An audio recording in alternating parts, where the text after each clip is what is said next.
Welcome, ladies and gentlemen.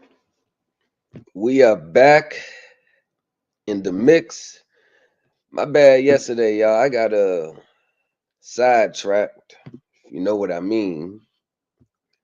I got sidetracked for the rest of the evening. Y'all know it get like that sometimes. So I want to tap back in with y'all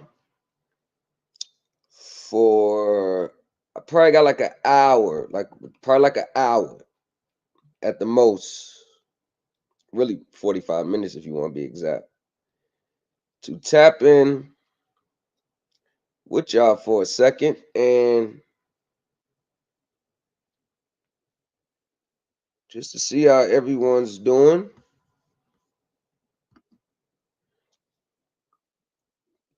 And to get prepared for tonight, part two of the right to set off. It is cold and windy where I'm at today, very windy. I done ran out the heat, so the battery got to recharge.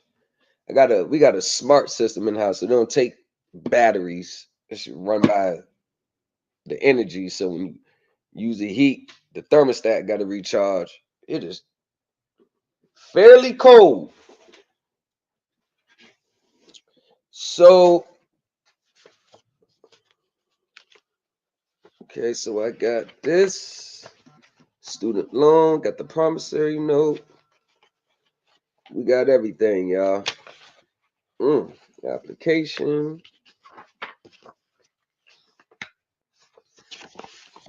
See, this is the stuff I got to read before I even think about doing it. Now, this is a note. Sallie Mae Bank, another government. Do you notice that the government, they got their hands in everything? They got all these corporations. They do student loans. They do home and the government. The government's the biggest. They got their hands in it more than the banks. This shit is crazy. Sallie Mae, Freddie Mae, Fannie Mae, Rocket Mortgage. Oh, you just thought that was in it? Rocket Mortgage. Government got their hands all in that too. What we got here? CarMax.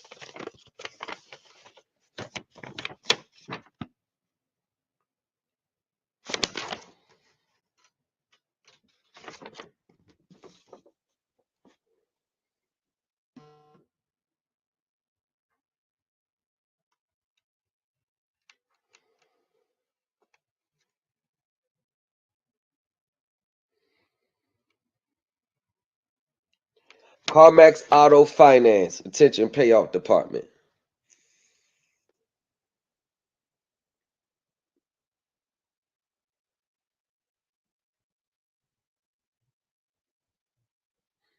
So the method of payments is a check, money order, Western Union, MoneyGram, cashier's check.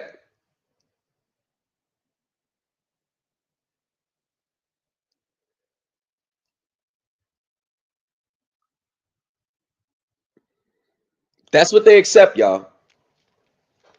They don't accept international bills of exchange, international promissory notes. Taking this part of it and endorsing that. Y'all know they don't accept that.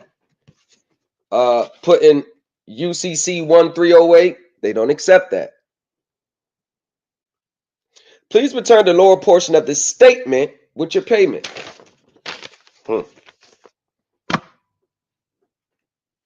Like this.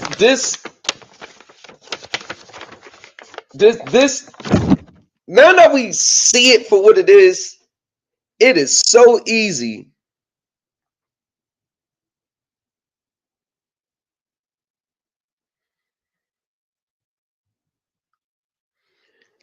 Talks about refunds, It is so easy now to see it. Like you just see it.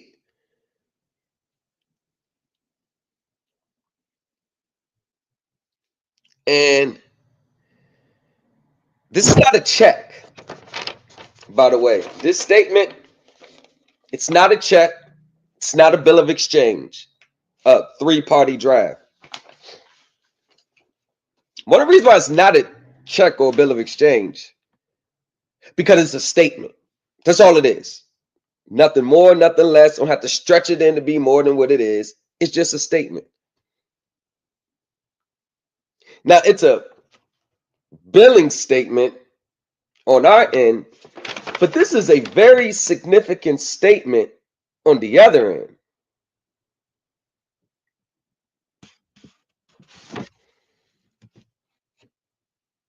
And they tell you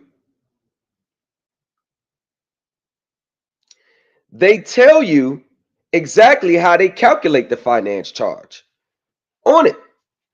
They tell you. I think you have to turn on the back of it. Turn on the back of it. Finance. Everyone should say finance charge information, but they tell you how the finance charge is calculated. And then look at this part.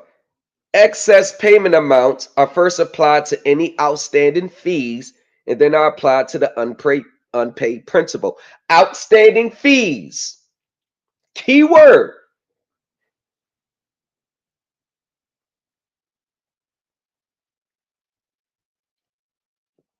Key words. Outstanding fees. Because if you understand how they account for your finance charges and your fees, you will understand exactly what that means. Those who are in the Right to Set Off class in my Telegram group, they are fully aware of what those fees really mean and how it's billed back to us.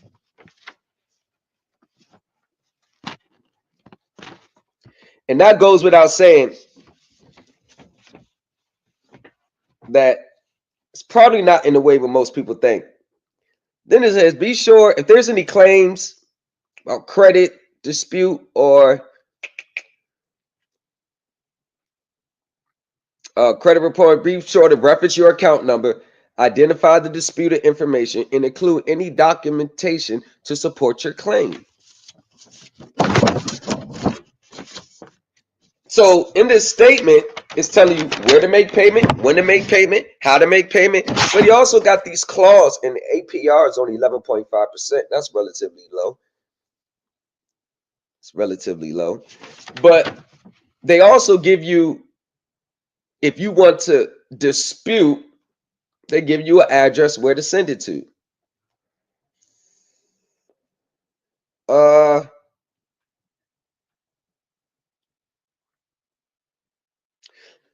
Absent any specific absent any specific legal requirements. There we go. We right up the alley again. Legal standard, legal requirements, legal regulations, legal from a legal standpoint.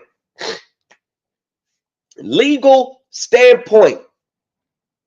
Absence of any specific legal requirements, meaning it's our job to point out the specific legal requirements, because we cannot rely on them to be like, well, since they know that we know it's not right, and we really can't put it together in a coherent statement. They should see what we're trying to mean, and then they should just give it to us because they know what we're trying to say. Absolutely not. It doesn't work like that.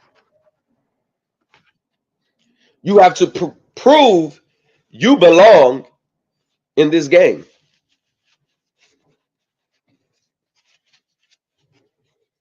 You have to prove you belong in this game.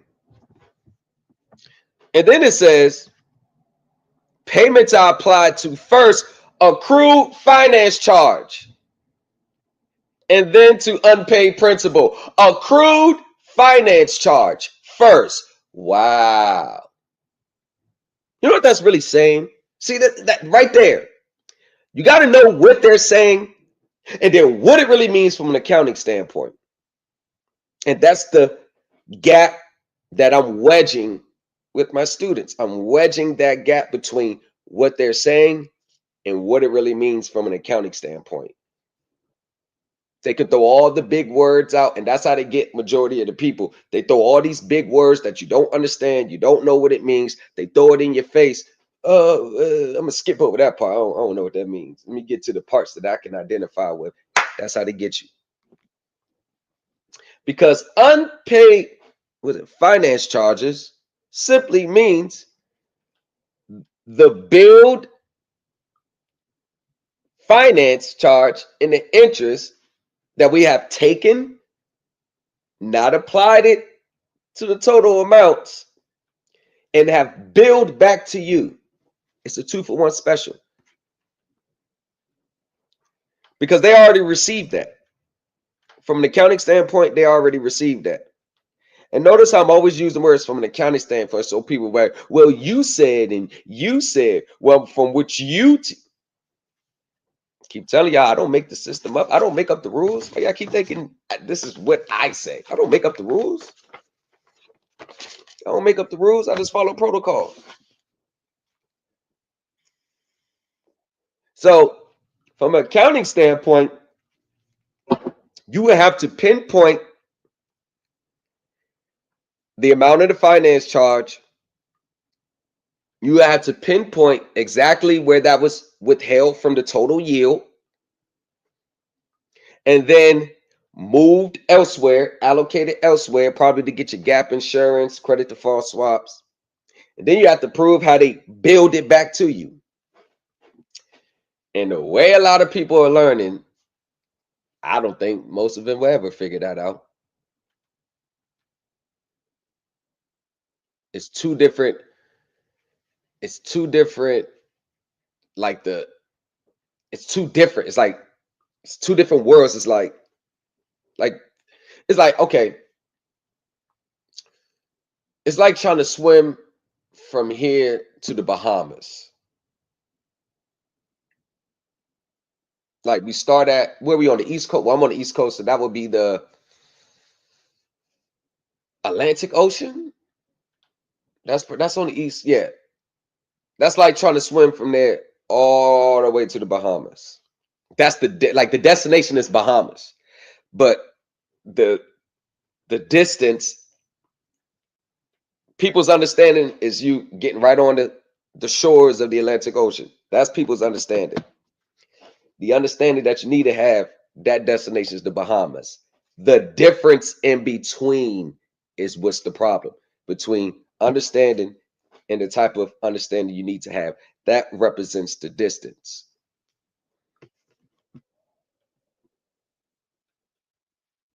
And class part 1,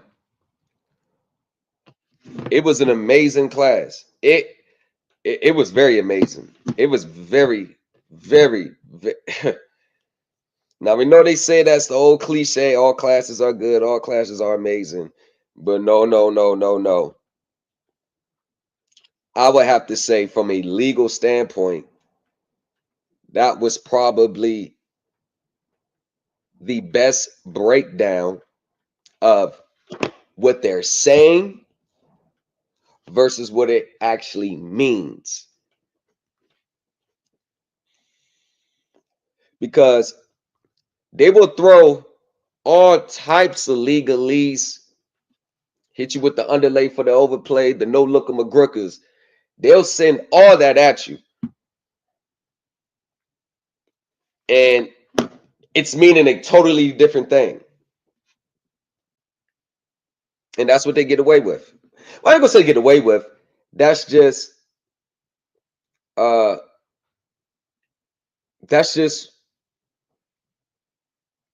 it means. That's just how the game's played. That there ain't no other way to say it. You could call it fraud. You could call it scam. You could call it all you want. That's just how the game is played. If the game is played a certain way. That's just, there's no way to sugarcoat it. There's no way to say it to make you feel better about it. There's no other way to put it. That's just how the game's played. And either we know how the game's played or we're not. There's no more in between. There's no more middle trying shit. There's no more trying. When you send something out, either you know what you're talking about or you don't. That's it. There's no middle ground. There's no, all right, try that, didn't work. Well, let me try this now. Well, let me try that. No, either you know what you're talking about or you don't. That's it. Either you know what you're talking about or you don't. From a legal standpoint, not from an opinion, not from what I was taught, from a legal standpoint. And the difference between teaching from a legal standpoint and then teaching based on what's been passed down to you, the legal standpoint is kind of set in stone. It is what it is. You really can't misconstrue a legal standpoint. It's bam. Only thing you have to know is the words and the terminologies that they use. But outside of that, what you see is what you get. What you read is what you get. What you're coming across, that's pretty much the industry. There's no secret this and secret maneuvers and secret accounts, and there's none of that. Everything's a money trail. Everything's black and white. If there is an account that you're entitled to, you should be able to pinpoint it. No vague through my social security number. No vague, it was established between my birth certificate. No vague, just send it to the treasury. No, you are supposed to know exactly the account number, where the amounts were applied. That's the only way you can state a claim. There's no more, let me just send this bond here and let me send it to the Secretary of the Treasury. Oh, the Secretary of the Treasury is really the IMF, the governor for the IMF. Oh, let's send it to British. Let's send it to Queen Elizabeth. Oh, yeah, because Great Britain really runs you. Oh, either you know or you don't. No more middle ground. The middle ground's over with. The experimental age of this space is over with. The experimental processes are over with. Now, even for the ones who got a good template and was able to get some things done, congratulations. Congratulations. Nah, real talk, congratulations.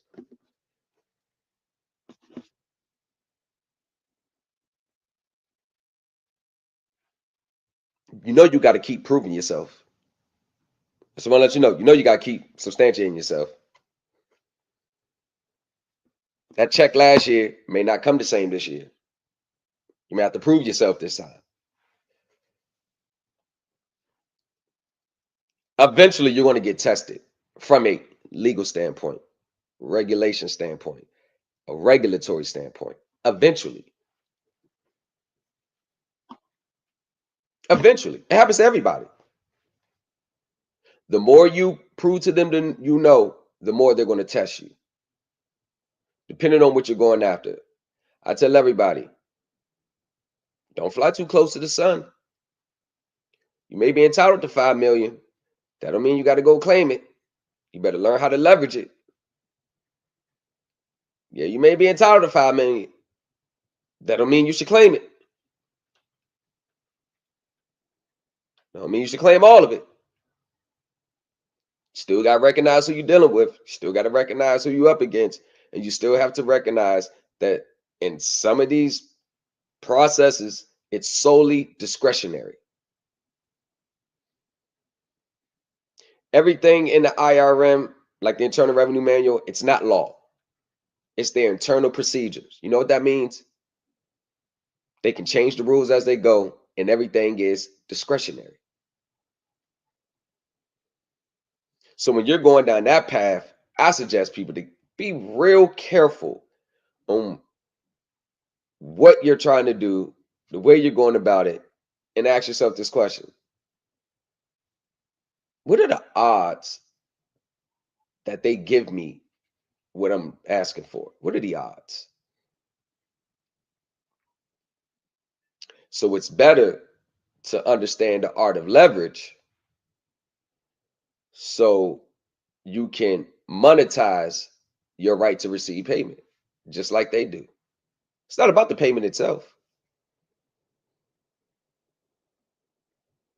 If everybody would have received the full amount of the proceeds that they were owed at closing, majority of the people would have no claim. That would be, there's nothing you can say.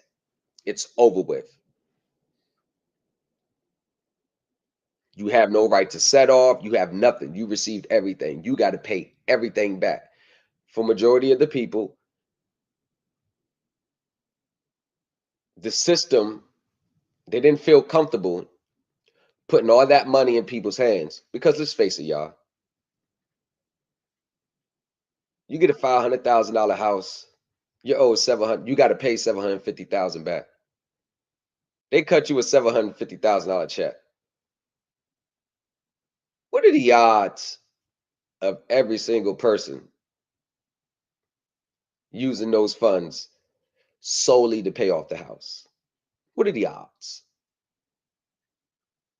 What are the percentage? Y'all know damn well most people ain't doing that. Most people going spend it here, spend it here. Oh, let me pay it off for the year. Then I can buy this. Now, if you was like, I got a smart investment, then I can understand that. I can understand that. I got some water for you folks.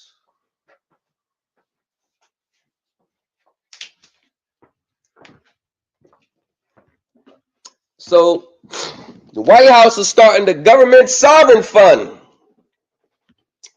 And they signed that executive order. And you heard that one of the guys that was in the office with Trump said, he said, the United States government is going to start monetizing their assets and putting them to work. Why does that sound like something I say on the regular? Why does that sound like it? That sounds like something I say on the regular. Monetize your assets, leverage your claims, put the money to work. Just because proceeds may be available,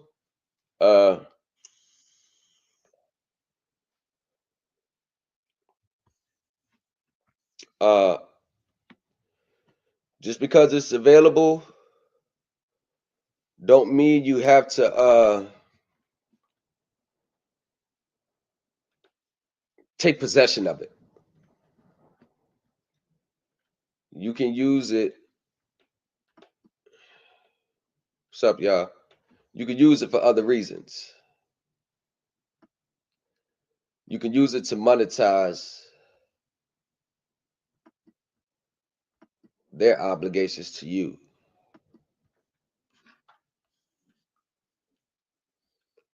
The art of the deal and the art of leverage. It's all leverage. All settlements are based on having leverage. And we have to start thinking in terms of leverage. Do you have leverage? Does this document that you're sending in, is there any leverage there? Do you have anything in it that puts you in a position of power in the transaction? And that is what a lot of people, that's what I would focus on. Because most people don't want to sit there and figure out all the players of this. Now, they don't want to do that. This is too much for most people. This is too much.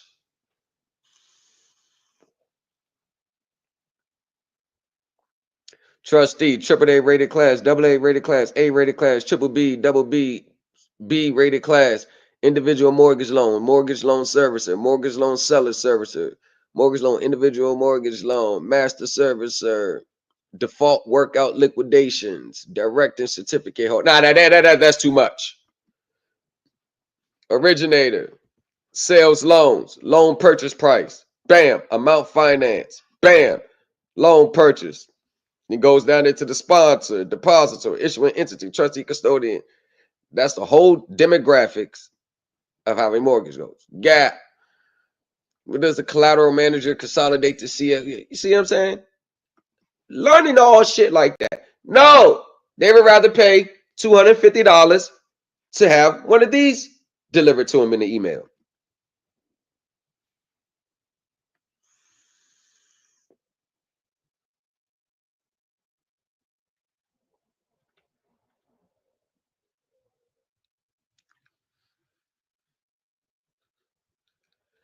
And everybody just seems to be in that same fund. Thousands of funds they have on the books that the just thousands of funds. And whoever you get it from, they don't even know each other. But it all seems to be in one fund.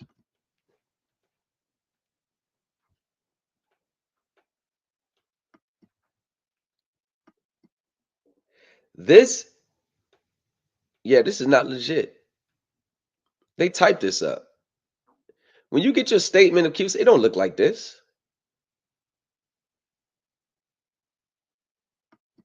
It don't look like that. It does not look like that. It don't look like that.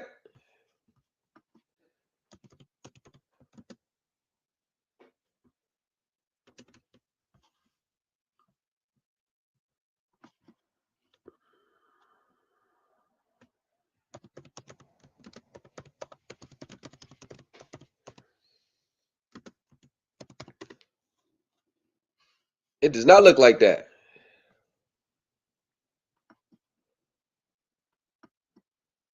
Y'all, it does not look like that.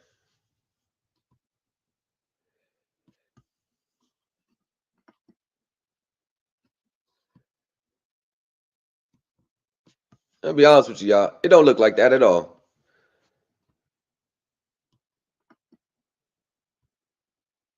Let me see if I can.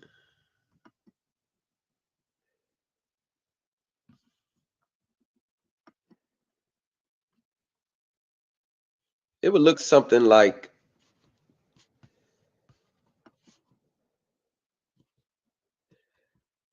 well,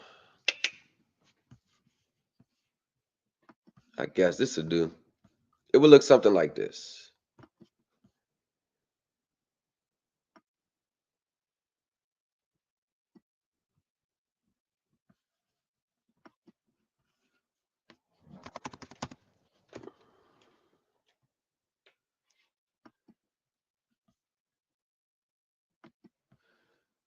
It would look something like this. You know what I'm saying? The ratio, the breakdown, the yields, the index. See, we have all this. And then you would get a dividend statement.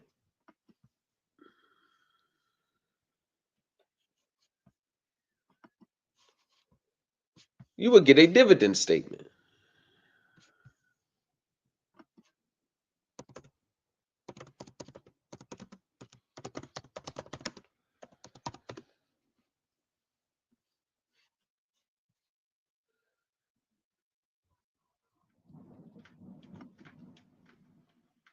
Well, it wouldn't look like that, but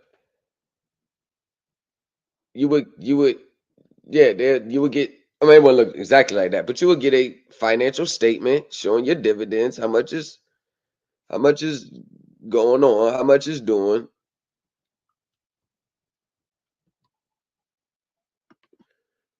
It will you'll get shit like this at the end of the year with all your shit. It'll let you know what's going on, what your dividends are, your stock certificates. It'll come from a profession. It will come from like their legal department. See, they'll let you know everything that's going on in it with it. You'll get shit like this. You feel what I'm saying? You'll get a real live like dividend statement. This is what's going on. You would not get this. It has no lawyer name. It has no legal name who prepared it. Has no law office name because they use lawyers for things like this. It has nothing. Just and they it's the same red arrow, the same red arrow, the same red arrow, the same red arrow.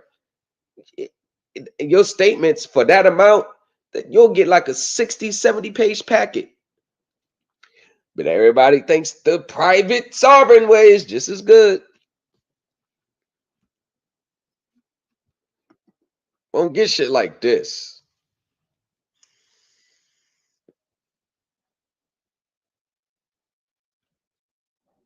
Instead, they'll get shit like this. Have you seen your document directed PNC Executive Office? Read the content carefully, determined that the item does not create a duty with or impose an obligation on PNC. This document has no legal consequence. So, but the response can be, well, they're just trying to hide the remedy from you, and they're just trying to do this, and they're the gatekeepers, and they snatch everything, and they take everything and block us out, and they're just trying to do everything, and they're trying to do that, and they're trying to do this to us and do that to us, so they're never going to do it to us, so we got to go in through the back way through our trusts and do no. It just wasn't done right. It was frivolous from the door. That's all. That's all. Don't try to make excuses for the people like make excuses for the bullshit. No. That's what they'll make excuses for the bullshit.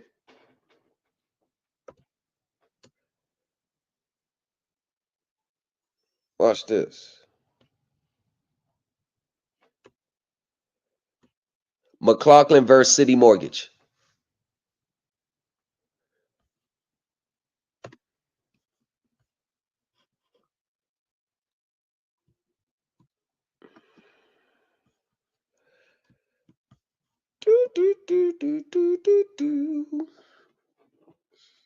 Pro se.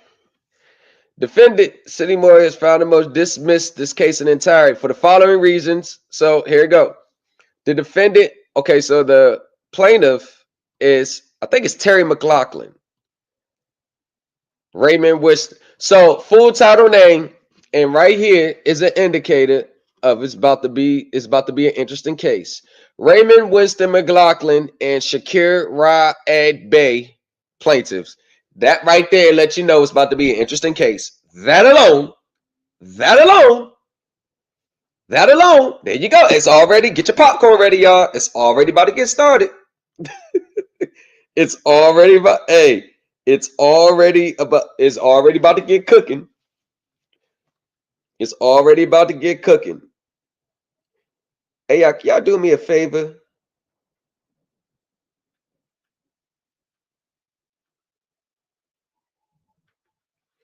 Can y'all do me a favor? Can we stop it for 1 second? I just noticed this. I just noticed this.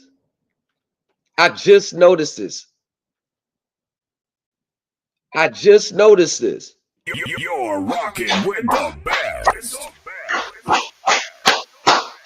We're about to take it back. You're rocking with the best. You're rocking with the best. You're rocking with the best. The New Culture Empire has equipped 1,000 subscribers. We are at 1,009 subscribers. Next week, I am throwing a members only live. No.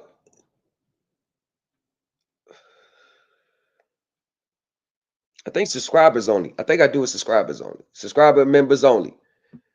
We are doing a live. I got a special treat for y'all. 1,099 subscribers. Wow. Wow.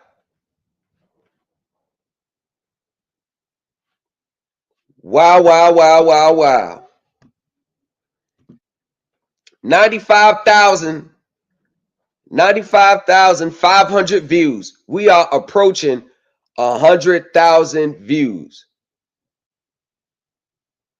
Oh, data is underreported for some dates. January 31st, 2025. They need to get these reports right.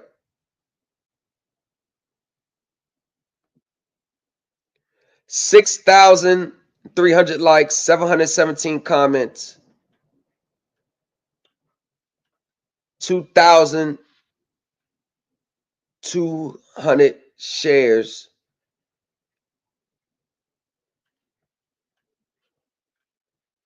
United States and Canada.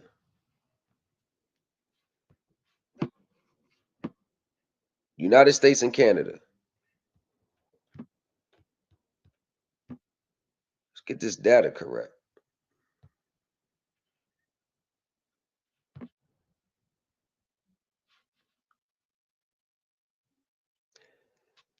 Man, made $390 last week.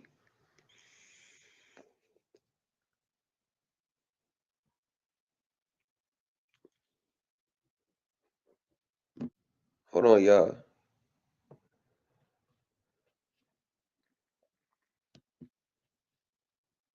Ooh, this video's approaching 1,000 views. It's $744 just off this one video for every 1,000 views. Share it. Oh, it's over 1,000. Oh, wow. February's YouTube chat gonna be serious. And I usually spend that on my kids and stuff. Or I might keep a couple dollars for myself. February YouTube chat gonna be serious. Good gracious. Let's get back to where we was at though. Can y'all see it? Now let me bring this back up. Celebration, y'all. We got 1,099 views. 1,009. So that's what's up. Slowly but surely, y'all. All or everything organic. Slowly but surely. Slowly but surely. I'm sorry I couldn't pay to have my channel have 5,000 subscribers with 20 video views, 20 live views when it's done. Sorry I couldn't do that. Built this from the ground up. So, ladies and gentlemen, this was the landmark case that really put all of This was the landmark case. Thank you, y'all. Yeah, computer looking nice. Yes, sir. Ain't it?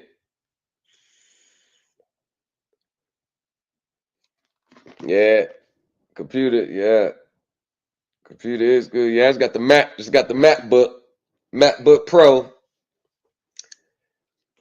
One of my clients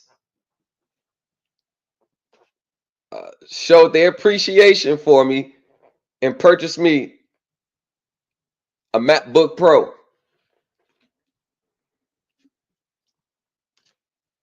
I told him, no, don't do it.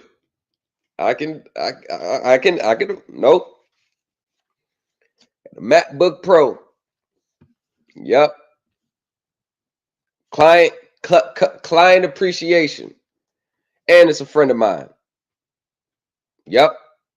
Didn't have to, hey, y'all, I have a class. I need a class. I'm selling class $50 to get it up and saving up the bat. No. Client appreciation.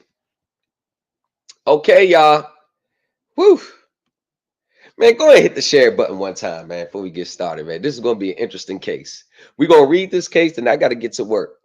We're going to read this case, though. Y'all, this is going to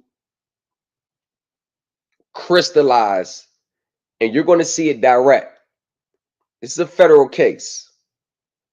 And this was the case that broke the stuff that I talk about when people doing it the wrong way. This was the case that really brought it back to the forefront. This was a case that a lot of courts used on. It was used on to make their decisions. This case blew the lid off. And this is the case that a lot of banks use, as you can see in the document, because if we go here for a second, look at the document. If we go back here,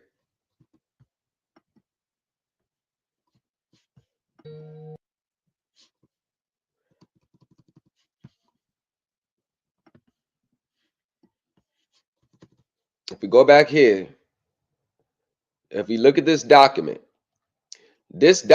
was a response from the legal team based on he was in his class and he had the services that to set off people's mortgages. So this dude purchased the documents to set off his mortgage. And this was the one, as you can see, mortgage. As you can see, McLaughlin versus City Mortgage. So if you look at this, they're doing their research and they are hip to what people are selling today to set off their debts. These banks, these lawyers, they are hip to it. They see it coming. They see it coming a mile. That's what I'm trying to say. You got it. What other options do you have besides doing things the right way? Because this case came out in 2017. This letter is from 2022. These are the executive officers. This is the higher stuff I be saying. It got to be on a higher up legal basis. And to be honest with you, a lot of people's, they may think they know what they talk about, and they, we hear terms like they do this and they do this and credit this and credit a nation and shadow paper and all that it's okay. But when it comes to, do you understand the X's and O's of the banking system, of the financial assets, financial statements? Do you really understand the X's and O's from a corporate level, not from the level that we were taught? And this is letting you know there's a difference between what we think we know and what we don't know. It's a difference. And a lot of people do not like to think that they don't know about a system or a process that they've dedicated themselves to. So thank y'all for sharing. Y'all get to share. So defendant City Mortgage has filed a motion to dismiss this case in its entirety. For the following reasons, the motion is granted. However, in light of plaintiff's pro se status, he will be granted one last opportunity to amend his complaint to state a viable claim for relief. Though the court grants this opportunity with reluctance and some important caveats discussed at the end of this opinion. Basically, what they're saying is all the stuff that you are trying does not work. Stop refiling it, renaming it, repackaging. Stop doing it. It's not going to help your case. No matter how much you believe in it, no matter how much that person is telling you, nah, keep fighting, keep doing it. They're wrong, because if they don't do it, we're going to get the fee schedule. We're going to do that. No matter how much they're telling you to keep fighting what you believe, the system is constantly saying no. There's no conspiracy. They're not trying to just, they don't have it out for you. They're not trying to block you out your remedy. There's none of that. There's none of that.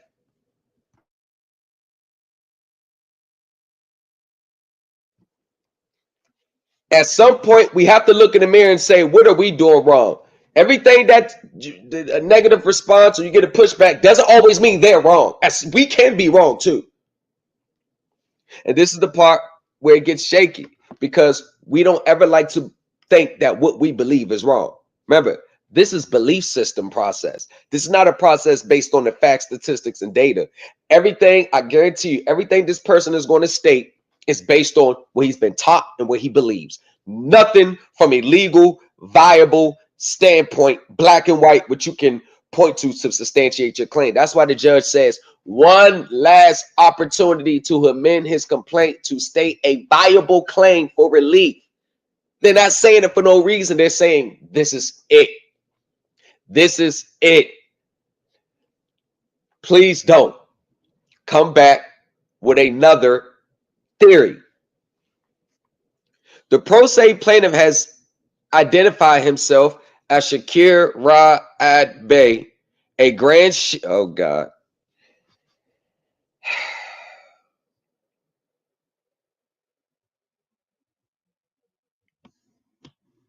A grand sheikh and divine public minister in the Moorish Holy Temple of Science of the world. See judicial notice, declaration of status. I told you, they come declarations, affidavits, notice. Notice that I'm going to the courthouse today. Notice that I'll be wearing the green suit. Notice that the car may be driving is red. Notice how my shoe chains are going to match my tie. Notice how I'm going to stop and get a bottle of water. Notice how I went and found this out the recorder. Notice how I went and did a number 2 before I came to the courthouse. Notice how I went down the street yesterday and played basketball. Notice how I was born on September 1st, 1970. Everything's a goddamn notice. I don't give a shit about your notices. God damn.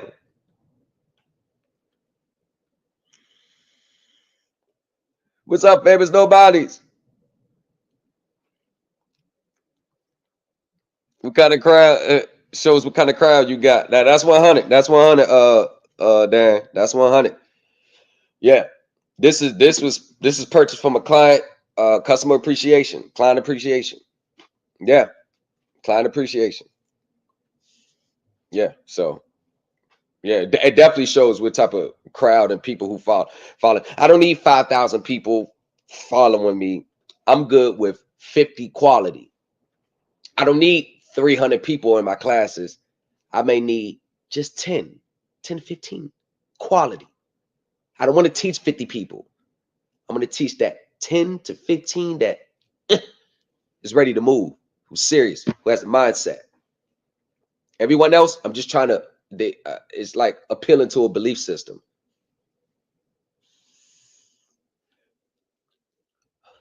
According to Chief Judge Frank Easterbrook of the 7th Circuit, it is a tenet. Chief Judge, y'all. And remember, they put a lot of chief judges on this case. That's why I say none of this shit will work in the federal court. I don't care what you put on the court case. None of that shit. I don't give a fuck about you putting it in a trust, throwing the trust at it. It's not going to work in the federal circuit. It never does. This is from the chief judge. It is a tenet of more science that any adherent may adopt any title and issue any documents he please. United States versus James. And I bet you this was a case where he was getting prosecuted criminally. I bet it was. Hold on one second, y'all. I just want to make sure y'all can see this. I bet you it was a criminal case.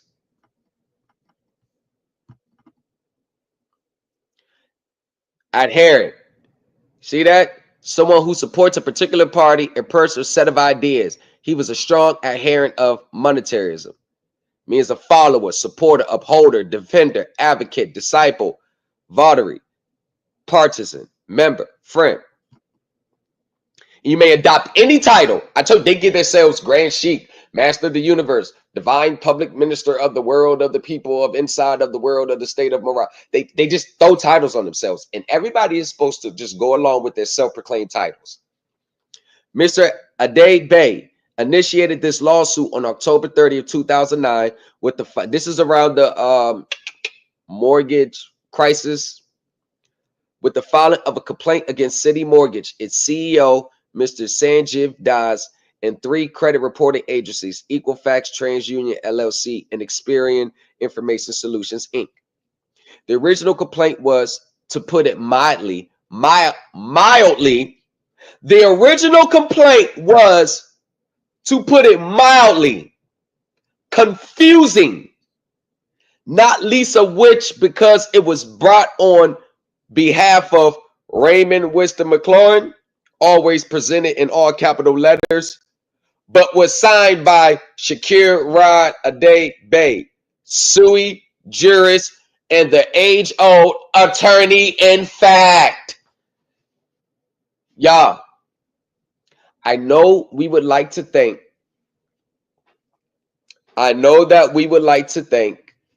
that the Black's Law Dictionary, the fourth edition, is where the courts and the law operates today. I know we like to think in our minds that everything is still common law, 100% across the board. But I encourage you to read the Erie versus Tompkins case of 1938, when common law was taken out of the courts except in certain situations. So what I'm saying is, I know we like to think the 4th edition, Black's Law Dictionary, is where you should get all your words and terms from. But you do realize there's a 11th and 12th edition out now. You do realize that. And these are the words that are more centered around how the judicial system and the financial system is today. I know we like to think that the world still operates like it's still in 1884, but I just want you to just take a look that maybe the system doesn't. Just something to think about. Among other things, the complaint alleged that plaintiff and one Nicole McLaughlin signed an alleged mortgage agreement worth $233,731 with Residential Finance Corporation for real estate located at 36 Heather Drive in East Hartford, Connecticut. Now, I guarantee you that this claim was brought about after some form of default. I guarantee you this claim was not brought about within 30 days of them signing the note and closing on the transaction. I guarantee you it wasn't. And I guarantee you that if this case was brought upon a default, I can bet my bottom dollar. I will bet everything. What I got laying around that Cash App? Oh, I got 3,000. I bet this was about 3,000 in my Cash App that he did not deposit the money to bring the mortgage current if it was a default before he brought this suit. I guarantee it. I guarantee it. From said transaction, the complaint continued. Residential then, through coerce and fraudulently signed the draft, converted the signed draft into a promissory note. Remember, the hallmark of them is it's always fraud. They always did something to me. I'm the victim now. We're all victims. We're fighting against a big bad wolf. They fraudulently, through deceit. And the biggest thing that I want to point out is the coincidence. If they have a market to bet on $100 to one, I would empty out my savings. I empty out everything. I would sell everything I have to throw it on the over, the over and under, the over, that every single person that brings a claim up only miraculously becomes woke when they're facing foreclosure. Like I would throw everything. I would sell my wife's car. I would say, man, we got to make this bet that it's only when their property is in jeopardy that they just become woke. They magically figured out what's going on. It's never why you're still making your payments on time. No, you don't ever see a claim like, oh, no. I would bet that everyone who brings a claim will always say, I become woke through foreclosure. That's when I figured it out.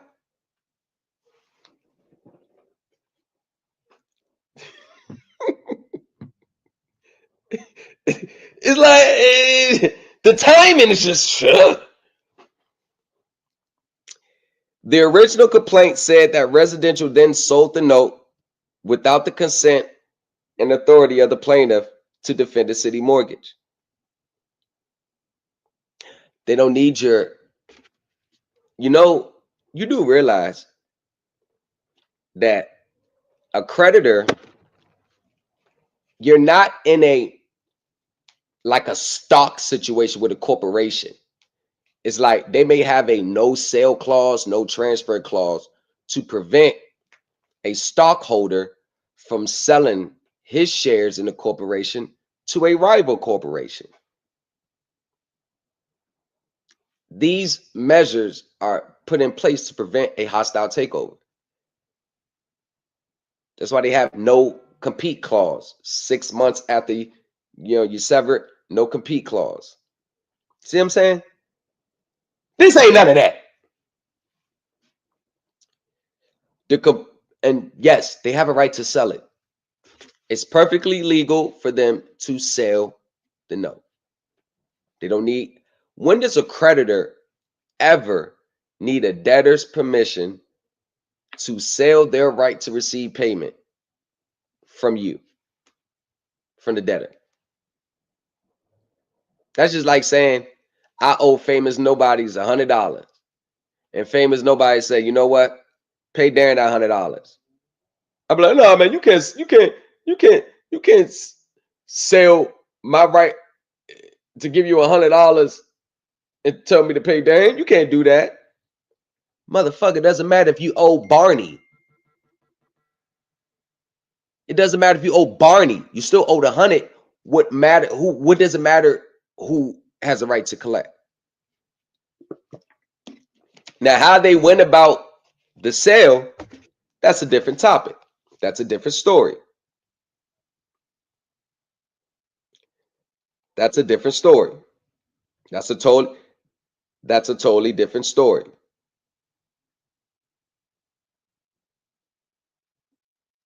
That's a totally different story. The complaint assert that as a result of residential selling the note, the now demand balance of the alleged mortgage was paid in full, and that no lawful debt now exists according to the principles of accounting. But here's the thing. That is all they said. According to accounting, you want to know why they just dress it up like that? That was his opportunity to get in detail. How? Why? Where's the black and white evidence that states this? Where's the evidence where you can substantiate it? Want to know what they do? They'll hit on a topic that making you like, okay, explain. They can never do it. They can never explain. This is where you're supposed to bring in the legal accounting standpoint to evidence it.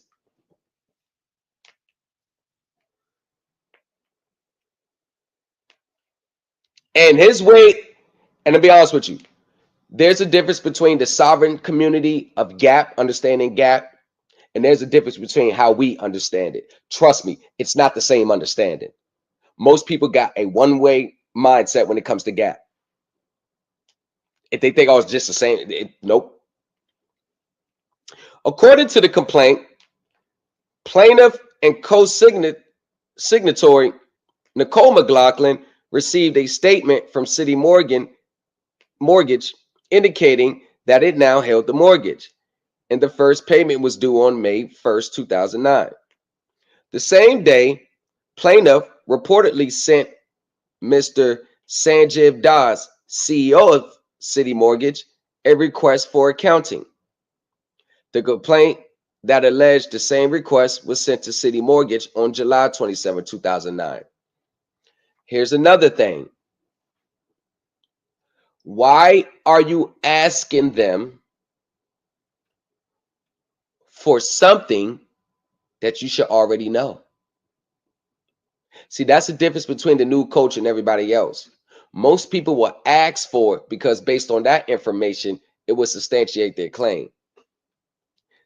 How we're different from everybody else, we're not going to ask them for the accounting. We're just going to tell them what they did. It's a difference. We're not asking you to produce the accounting. We're telling you this is what the accounting was or how it's supposed to do. So if you didn't do it like this, then now you're committing fraud. So you're stuck between a rock and a hard spot. See, we're telling them what happened. We're not asking them to, well, I don't produce the accounting because GAAP, once you sold it, okay, use principles of GAAP, it has to set off. The debits and credits must match, matching principles. That's all they know about it. And the system is saying that is nowhere near enough what you need to know. How can you evidence that? Because to be honest with you, what he's asking for, he can find out on his own. This is not under the Privacy Act. He could have found the accounting out on his own. That's the difference between us and a lot of people. Our attention to detail, studying, and research is impeccable in this space. It's impeccable. The request for accounting purported to give City Mortgage 14 days to produce the contract signed by plaintiff and Nicole McLaughlin. You see what I'm saying? They're always asking for a contract. I told y'all, everybody, most of them, everything is just the contract. They center their whole claims based on the contract. The contract don't even matter. The contract does not represent the substance of the transaction. The contract don't matter. The contract is basically saying, yeah, y'all, this is what happened. The substance of the transaction is what matters. They're not hitting on the substance of the transaction. They're just hitting on the form. When City Mortgage did not respond, plaintiff and Nicole McLaughlin. Oh, so this is another thing. So they believed that the mortgage was set off. They asked for the accountant, and since they didn't respond or produce the accountant, now they believe they have a right to go start doing maneuvers and don't have to pay anymore. This is what birthed the I don't have to pay. The problem with that is they still didn't substantiate their claim. That's the problem. It's an empty claim at this point. It's an unsubstantiated claim. What gives the right to, you may think it's theory. Because at this point, it's an unsubstantiated claim. That's what it is. It's an unsubstantiated claim. And when you present unsubstantiated claims or don't get in detail on an otherwise claim that you probably would have got some rhythm, this is where they stick you. And this happens time and time again because most people don't know the underlying details of the transaction to really tie it all together to make a coherent statement. They're missing pieces. That's what I'm saying. You know, when you file, but you think you got it all, but you're missing a whole lot more. This is it. They're missing more than what they think they know.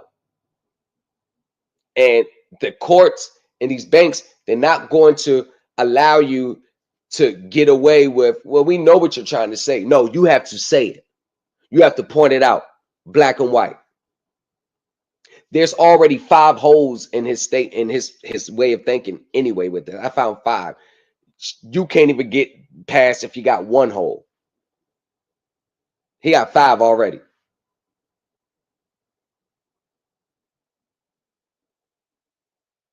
Because at this point, it's an unsubstantiated claim. Hold on, y'all. Give me 1 second. I need some coffee. Yeah.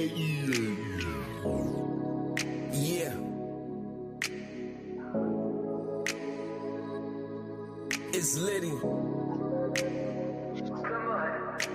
Okay, I'm almost wasted, and my drip is on the spaceship. 1 more sip, yes, I can taste it. Come to my exact location. I'm so tired of my probation, doing time for revocations. I just toasted this occasion to give myself standing ovations. What I'm drinking, that brown, that white, with the bar sirs, that ass is attracted like a magnet. I never dodge her, I drink my problems away, and that alcohol is my sponsor, and I will indulge you to the point of death. That's only if my heart hurts, cause relationships never last, and being faithful is a thing of the past. Everybody's only after one thing. Both sexes can relate to that, can replace the fat when I hit it from the back. Get your face in my pillow in the palm of your ass. Yeah, I graduated from the bottom of my class, now I'm sitting at the top, you see the bottom of my glass. We can keep talking, I know that's where we're headed. It's my train of thought, it's so terrible to be embedded. Did I mean it? Only if I said it. Remember her face, I normally forget it. Get it, hit it, quit it. Send it on the way, package, shipment. It's hard to react if you're hard in attach. Acting like it ain't love, you be calling her back. Wake up in the morning next to an empty bottle. Wonder what she said that made you really want to follow. Words come out, I know I'm drunk. Somebody send me another one. Oh, shit. And when them lawyers read the document and it's not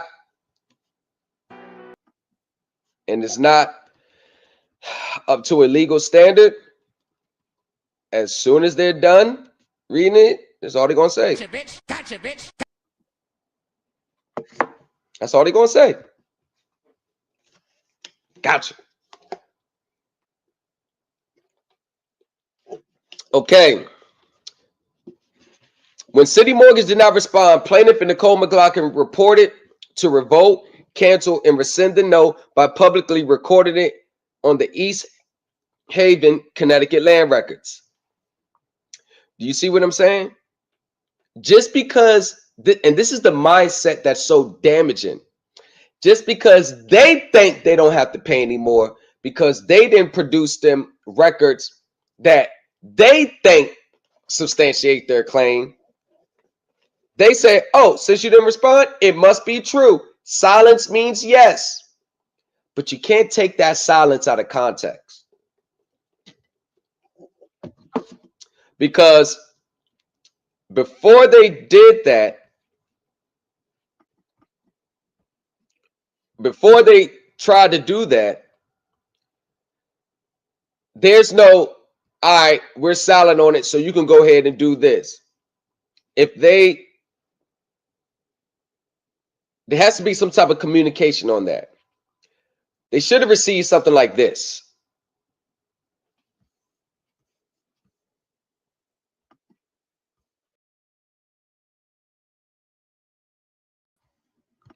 They should have received something like that.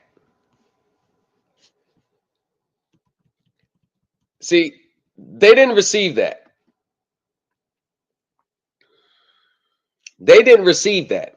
So they really don't have the legal right to go file it. And it sounds like it was a quick claim deed. But this is what they tell people when you're sovereign, you do what you want, you don't have to get their permission. This is where it becomes dangerous. Because to be honest with you, they did not legally set off the debt. I bet you out of everything they sent to City Mortgage, when you look at those books, there's still a receivables that has not been settled. And that's what they look at. That's what they look at. You see the difference in the mindset? While the banks and them, they're looking at it from here. And McLaughlin, they're looking at it from this narrow view. They're so worried about the contract, they done lost everything, track of everything that goes on behind the scenes. They're so focused on the contract that their real remedy, they let it fly right over their head. And City Mortgage was caught in a big mortgage scandal around this time. They could have won. They could have really won.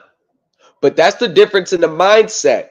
When you think you won, you think you know what this stuff means. You think their silent means, okay, that's the A-OK. They think it means that until they get hit with a, hey, y'all know y'all still owe, right? And that's what, oh no, we don't owe, you ain't do right. See, this is when they're getting their emotions, getting their feelings. So then when you start getting emotionally attached to it, you start to become desperate. And then you just start to file anything. So thank God nobody bet me, because on or about September 1st, 2009, plaintiff Nicole McLaughlin received notice that City Mortgage had reported the mortgage delinquent, which plaintiff alleges was defamatory. On or about September 10th, the credit reporting agencies received it. What do you know? What do you know? A fucking affidavit. A affidavit. Y'all keep thinking an affidavit means what it meant back in 1824. An affidavit is not. I don't know who told y'all that an affidavit is the highest document in the land. Sorry, it's not.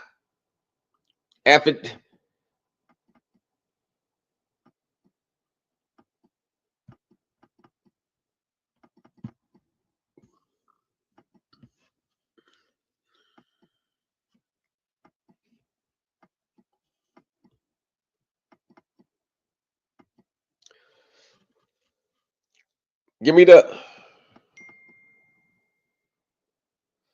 Hold on. Let's do this. There we go. Affidavit. Written statement confirmed by oath or affirmation for use as evidence in court. A former employee's sworn affidavit related to his claim for unfair dismissal. Origin, mid-16th century. From medieval Latin, meaning he has stated on oath. Affidavit.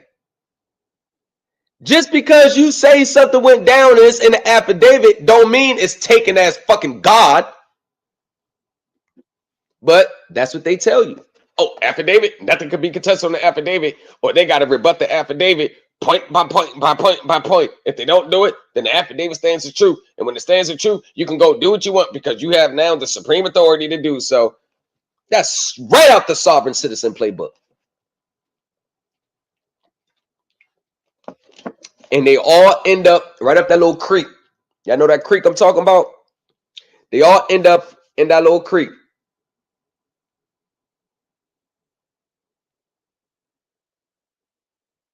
They all end up that little creek. I like to call it Shit's Creek. They all end up there with that mindset, with that ideology. They all end up Shit's Creek. So it was defamatory. On or about September 10th, 2009, the credit reporting agencies received an affidavit from plaintiff stating that there were no contract with City Mortgage and or its agents, and that the information contained in the credit report was false and devastatingly injurious. Equifax did not respond. And Experience credit report continued to reflect the delinquency. TransUnion conducted an investigation and concluded that the mortgage was indeed delinquent.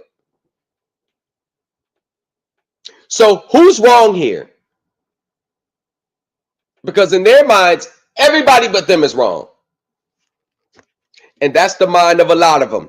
Everybody but them is wrong. You notice that everybody but them is wrong. They're never wrong. According to them, they did everything by the book. The book of the Sovereign Playbook. But they did it by the book. The complaint alleged that the aforementioned facts constituted, inter alia, a RICO conspiracy. And I told you, it's always like they're out to get us.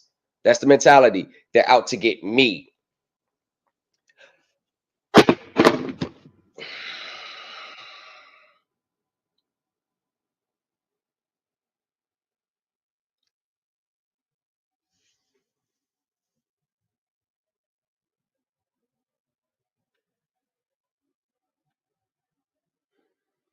And sought $100 million in monetary damages for the emotional and psychological injuries caused the plaintiff and Nicole McLaughlin.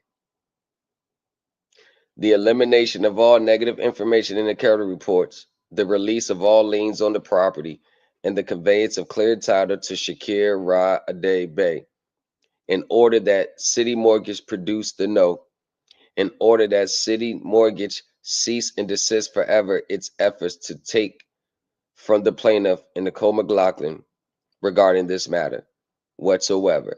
A declaration that City, there you go. What I tell you, affidavit, notice, or declaration.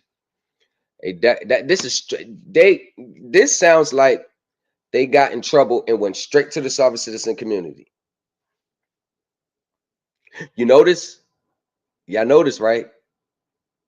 It's only a certain type of people that even fall for this stuff. It's only a certain type.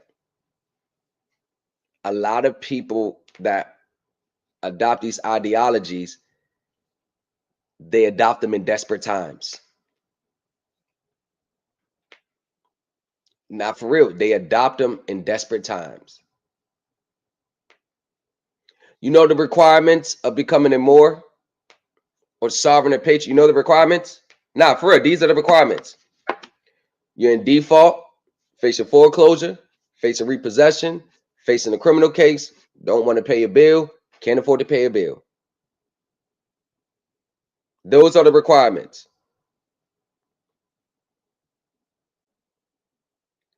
Right, $100 million payday. Those are the requirements.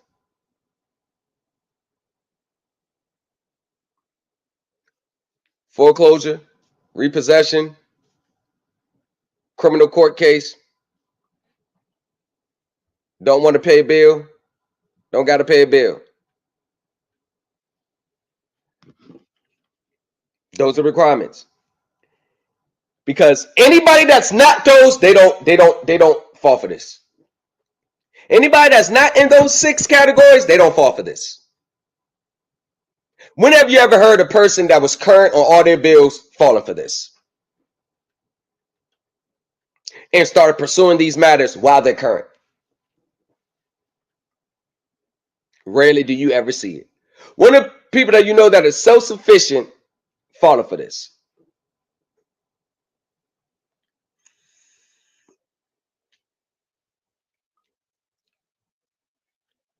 Who may not got the remedy they wanted yet, but at least their bills and their stuff are paid on time. In the meantime, they're never in these spaces.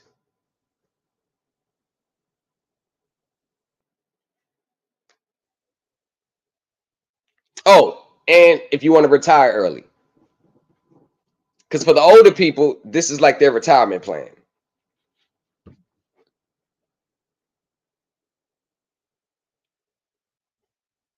And a declaration that the conversion of a promissory note to a cash instrument is a violation of the National Currency Act of 1863. I told you.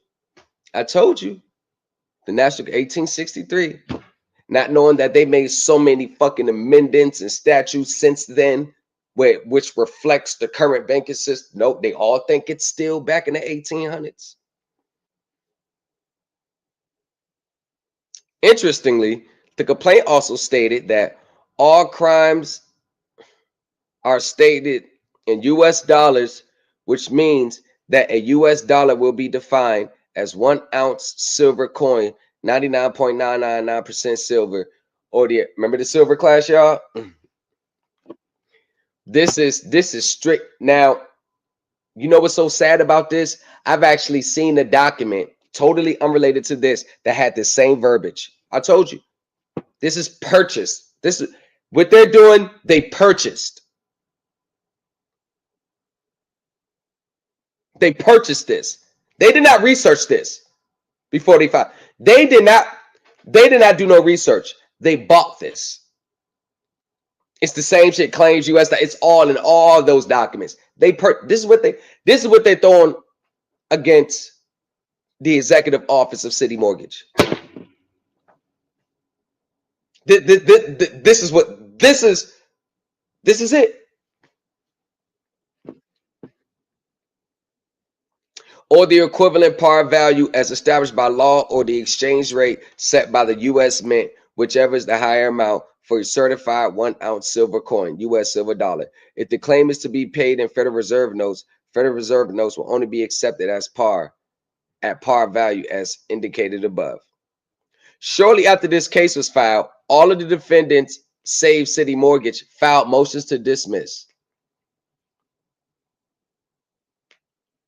City Mortgage, for its part, asserted a counterclaim against Raymond McLaughlin and Nicole McLaughlin, alleging a breach of contract and requesting a strict foreclosure of the mortgage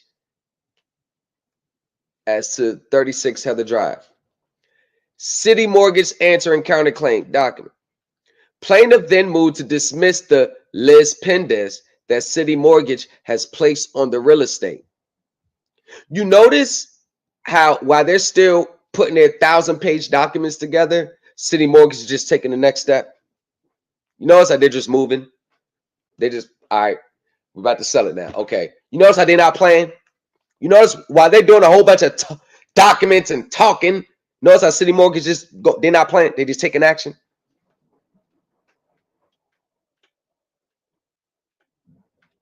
Notice how they're just taking action. That's when you know your documents have no effect. They're not stopping like, hold on, y'all. Let's huddle up. They're just, All right, yeah, put that on the foreclosure list. What else we got? 36 Heather J. Yeah, throw that motherfucker on there too. Where we at? You notice how it's no respect. You know, it's no respect. They ain't rolling over that shit. And these people probably put their heart and soul in these presentments. They probably spent well over a couple $100 sending out documents and copies. And that's the deflating part. They take these 1,000 steps and nothing happens. In an effort to better understand plaintiff's identity and allegations and to resolve the outstanding motions, the court held an in-court status conference on February 12, 2010, for which Mr. Ade Bey and counsel for defendants appeared. During the status conference, Mr. Ade Bey clarified that prior to a religious conversion, told you. Oh, that's another study. You got to convert. You notice how the conversion is always after you've been arrested for a crime. It's always after foreclosure. It's always after the notice. You know, it's always after these certain events where the spiritual awakening has taken place. It's always after this. The timing is impeccable for these people, y'all. The timing is impeccable. During the status conference, Mr. Ade Bey clarified that prior to a religious conversion to the Moorish Holy Temple of Science of the World, he was generally referred to as Raymond McLaughlin. But when did you convert? Before the default and foreclosure or during it?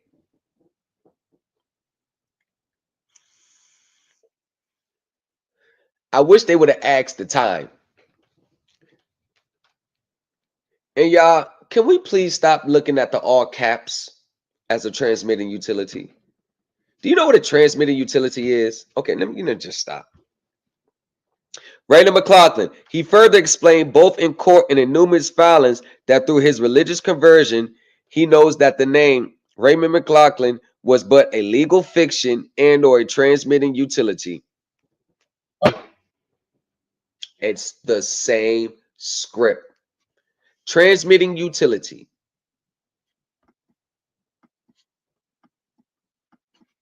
That's what it that so transmitting utility. Causing something to pass on from one place to another or another person to another.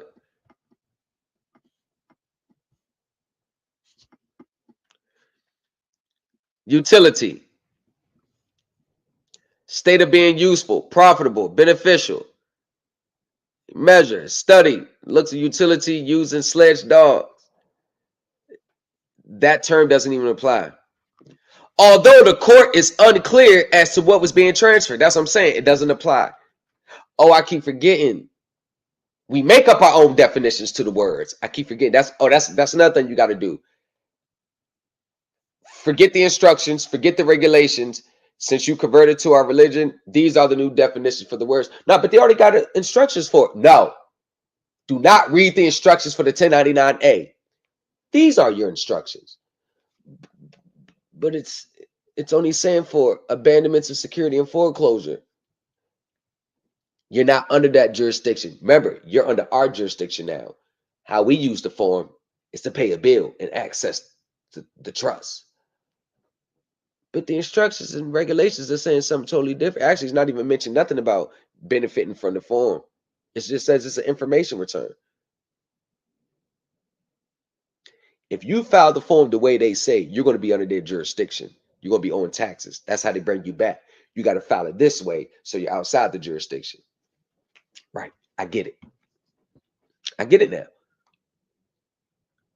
Plaintiff now uses his Aboriginal and indigenous free descendant appellation Shakir Ra Ade Bey, but also purports to represent the interests of the all capital letter Raymond McLaughlin.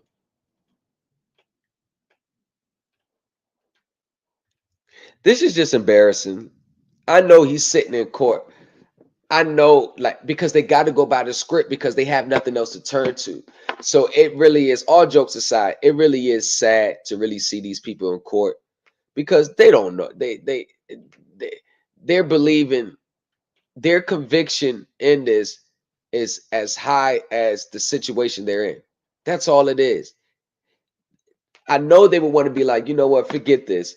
But then they don't want to lose their property. They don't want to go to jail. Like they just, it's like you want it all. It's like the mindset is, these are the mindset of people that will never understand the stuff I talk about. They will never understand it. In fact, according to plaintiff Raymond Winston McLaughlin, Raymond has great, hold on. So, in fact, according to plaintiff Raymond Winston McLaughlin has granted to Mr. Ade Bey a power of attorney to conduct all tax, business, and legal affairs.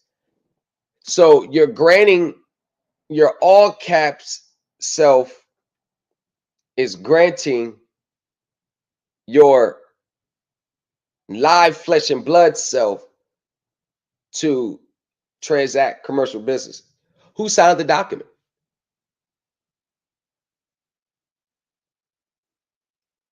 Oh, I signed it on behalf of the all caps. But the all, no, it's not you. It's a legal fiction. But you operate it. That's what they gave it to you at birth. So same names, two different entities. Yeah. So where's the other entity at? You know what I'm saying? Like, here we go. Judicial notice, declaration of status, power of attorney at one, as well as security interest and all interests now owned, or let me guess, hereafter required, UCC financing statement. Both the power of attorney, which was dated April 20, 2009, and the UCC financing statement, which is undated, were apparently recorded on the East Haven land records. During the status conference, the court explained to Mr. Ade Bey that it lacked jurisdiction to discharge the lis pendens on the real estate, and that any such petition will have to be filed in Connecticut Superior Court. Want to know why? It's because the judge knows the procedure. I've never seen any group of people that likes to take their matters into court and don't even know simple courtroom procedure. They don't even know the courtroom procedure. Remember, because in their mind, all this shit is theirs anyway. They ain't got to follow the rules. Accordingly, Mr. Ade Bey's motion to dismiss was denied, but without prejudice to him bringing an appropriate action in state court or to renewal in this court if he could establish a jurisdictional basis. The court also granted Mr. Ade Bey's request to amend his complaint. Shortly after the in-court status conference, Mr. Ade Bey agreed to dismiss the claims against all of defendants except City Mortgage. Mr. Ade Bey filed a civil RICO case statement required by the District of Connecticut's standing order in civil RICO cases. On February 24, 2010, Mr. Ade Bey filed his amended complaint, which the court will discuss in a moment. At the same time, Mr. Ade Bey filed a motion to dismiss defendant's counterclaim for foreclosure, asserting that the court lacked subject matter jurisdiction to entertain City Mortgage's counterclaim. In support, plaintiff argued that the signature on the promissory note on which the counterclaim is premised is counterfeit. City Mortgage then moved under Rule 20 of the Federal Rules of Civil Procedure to join Nicole McLaughlin as an involuntary counterclaim defendant on the grounds that she had signed both the promissory note and the mortgage. Plaintiff opposed this motion as well, arguing once more that any signatures were counterfeit and that Nicole McLaughlin has no interest in the litigation. In support of the latter contention, plaintiff submitted a warranty deed January 3rd, 2010, which stated, Raymond McLaughlin and Nicole McLaughlin of Harford County in the state of Connecticut, for the consideration of $20 in minted U.S. silver coins, received their full satisfaction of Shakir Ra Ade Bey of Pundik. Oh, now, it's another thing. You got to convert into an Indian now. I forgot. You got to put the little hat on. Now you got to be an Indian. So these are all the requirements. You got to be an Indian now. A Pundik Quinetico territory, hereafter referred to as grantee. Remember, told you, you got to change it. Where you're from, now you're an Indian. Yeah, like, you got to change it. now, all of a sudden, you're an Indian.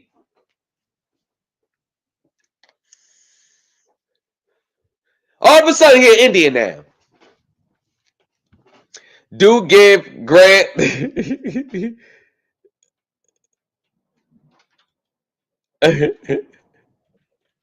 Right. Do give grant bargain sale and confirm said grantee forever as owner of all rights as an indigenous natural man. The following describe indigenous real private property located on the creator's earth. The aforementioned indigenous real private property is now free from encumbrances and now forever exempt from levy. That is what he supported to support his claim. Some shit he made up. And then go to court like, Jay ain't got no interest. It's mine now. On some shit you made up. This is they type these documents up, send it in like it's the order of the land. The indigenous real private property is now under the jurisdiction of Shakir Ra Ade Bey, a Moor, indigenous sovereign to the land.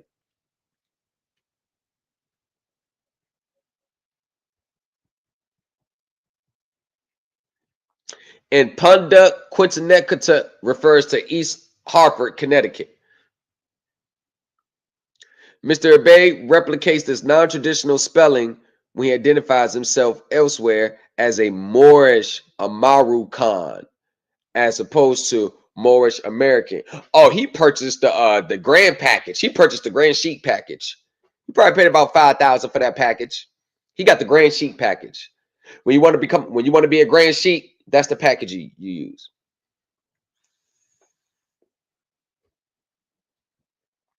Plaintiff's arguments to the contrary. The court concluded that it had jurisdiction under 28 USC 1367 to hear city mortgages counterclaim. You notice how jurisdiction is by the statute and not you claiming you assigned the title over from your all cap self to your Indian self. Additionally, the court rejected the plaintiff's arguments that Nicole has no interest in the litigation. The court explained that, at least at this stage, it must assume the truth of City Mortgage's allegations, including the assertion of fact that Ms. McLaughlin has signed the promissory note and mortgage at issue. The court concluded that if City Mortgage could effectuate service on Ms. McLaughlin, it would be entitled to enjoin her. On May 24, 2010, Nicole McLaughlin filed a motion to dismiss the counterclaim asserted against her.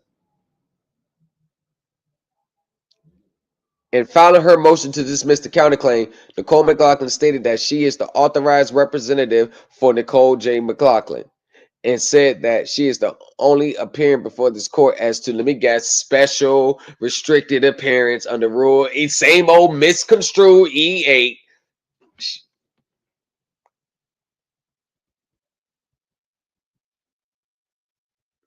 The rule states that restricted appearance is an appearance to defend against an admiralty and maritime claim with to respect which there has issued process in rem or process of attachment and garnishment, which may be expressly restricted to the defense of such claim, and in that event is not an appearance for the purpose of any other counterclaim with respect to which such process is not available or has not been served.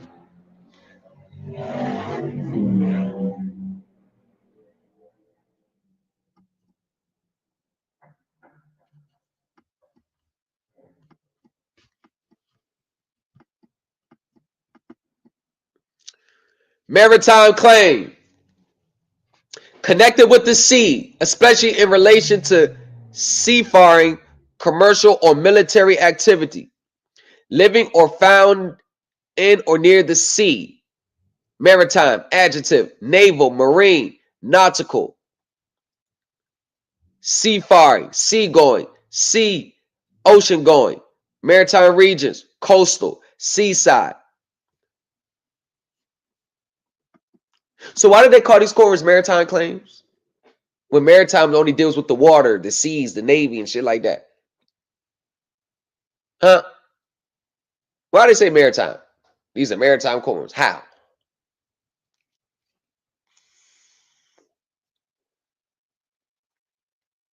It's that Gene Keaton shit. Told y'all, Gene Keaton, he may have been good with research and regulation, codes, and statute, but Gene Keaton, he was a sovereign citizen through and through. All his presentments was the sovereign patriot way. And as smart as he was, this is why he ain't never get shit done. As smart as he is, this motherfucker want to execute it the sovereign way. First, however, the court must turn to Mr. Abay's amended complaint. As mentioned, unlike the original complaint, the amended complaint is directed only at City Mortgage, but it asserts a number of additional claims. Construed liberally, the amended complaint asserts claims for a RICO conspiracy, common law fraud, defamation, and violation of the Truth in Lending Act, the Securities Exchange Act, the National Bank Act, the Uniform Commercial Code. And was generally true with the original complaint.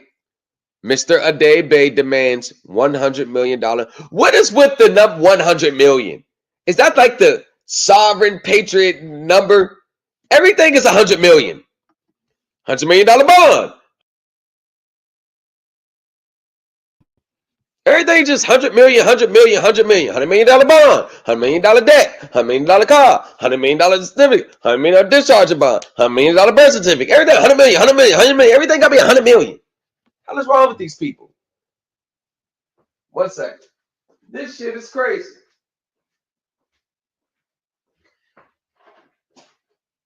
Yeah, they got the grand. He paid for the grand chic package. That's the package you pay for when you want to be the grand chic. When you get the serve, that's like, what you want to be? I want the grand chic package. And all you gotta do is follow the steps, and then when you done got everything filed, you the grand chic. That's all you gotta do to be the grand chic. Just follow the packet. This is the grand chic package right here. Then y'all going live in the comments, man. Y'all going wild. Got 62 of them motherfuckers. I'm here, y'all.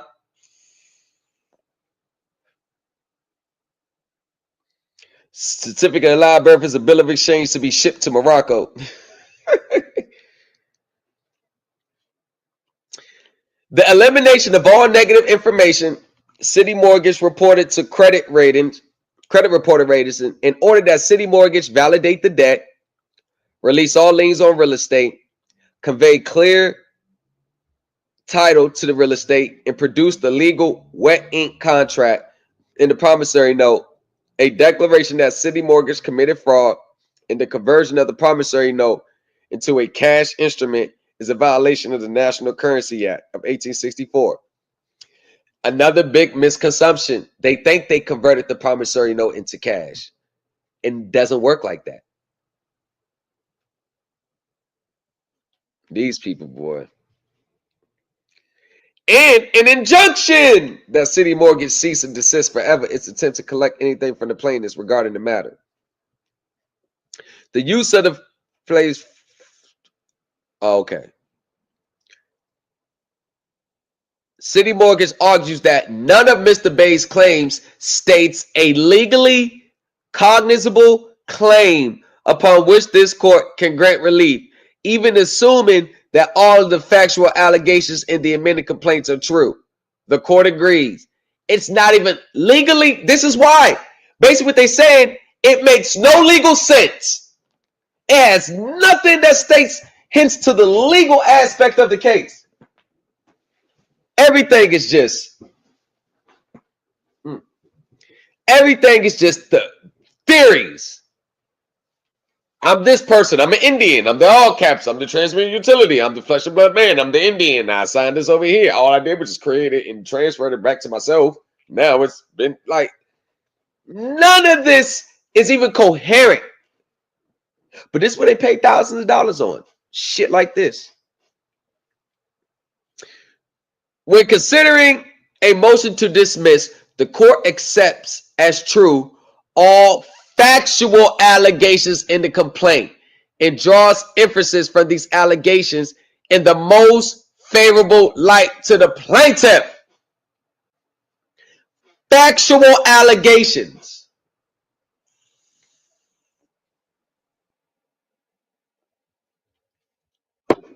You have to prove it beyond a reasonable doubt. You got to have black and white evidence to substantiate it. Just because the plaintiff gets, it's like, all right, we gonna go with what you said. That don't mean just because you slap it in there that it actually happened, that is true. If that was me, I would have won this case.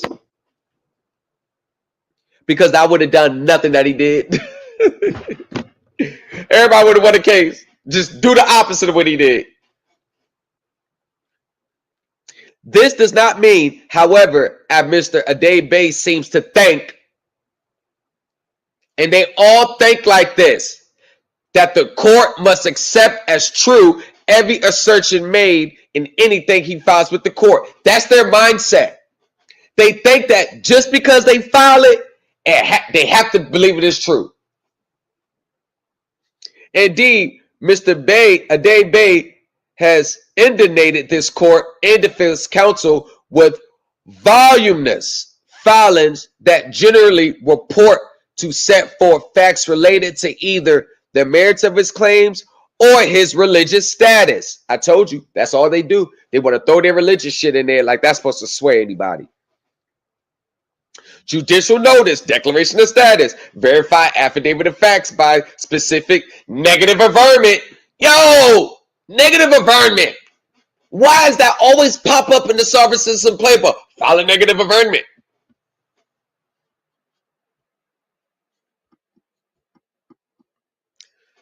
A formal statement by a party in the case of facts or circumstances which the party offers to prove or substantiate. But you don't do it. Declaration of status. A declaration. You already know what that is. In one such filing, Mr. Adebayo demanded that within 21 calendar days, City Mortgage must either dismiss any and all claims against Raymond McLaughlin with prejudice and pay all damages indicated by the initial complaint, or alternatively, prove his case by preponderance or the greater weight of evidence and answer each and every averment. Point by point. Remember I said that earlier? You do it point by point, individually. This particular document contains 115 averment of facts, which he did not research himself. That's part of the packet, y'all. It's already put together for you. Prove that back in 1864 that prove that the act of the 13th century doesn't apply today.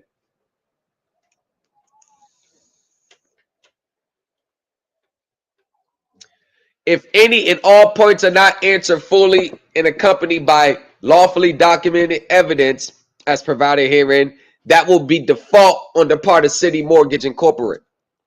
Non-response according to the conditions here will be default. They all think that just because they didn't respond, oh, it's a default. You don't determine that.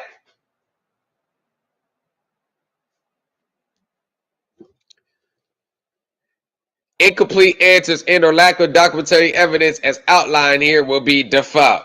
If City Mortgage Incorporated fails to respond as outlined herein within 21 calendar days, this will be default. Like, who the fuck are you? Determine who defaults or not on a self-created document that you put together.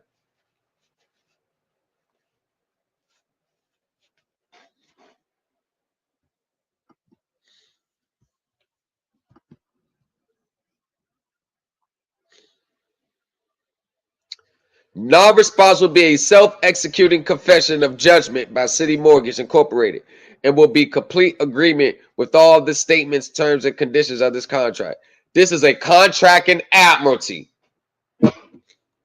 Now you done took the court case. Now you done took the court from the courtroom out to the sea somewhere. Now you're out there in the sea.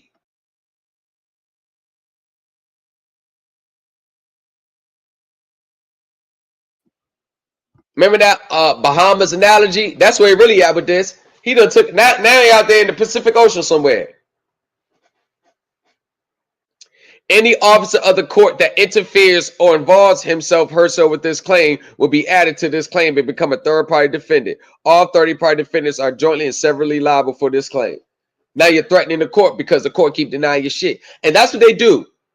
You can tell when they're getting frustrated that the court is not recognizing what they believe is true. You know, when they start packing on documents and making those threats, it's not because they're really asserting their rights. That's an outlet of their frustration, because they're second guessing themselves because they're like, damn, I paid for this. Why isn't it working? Why isn't it true?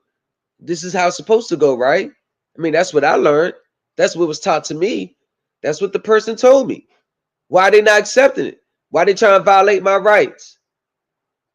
So when they start packing on documents after documents, what it's really saying is I'm getting frustrated, and this is how I'm channeling my frustration.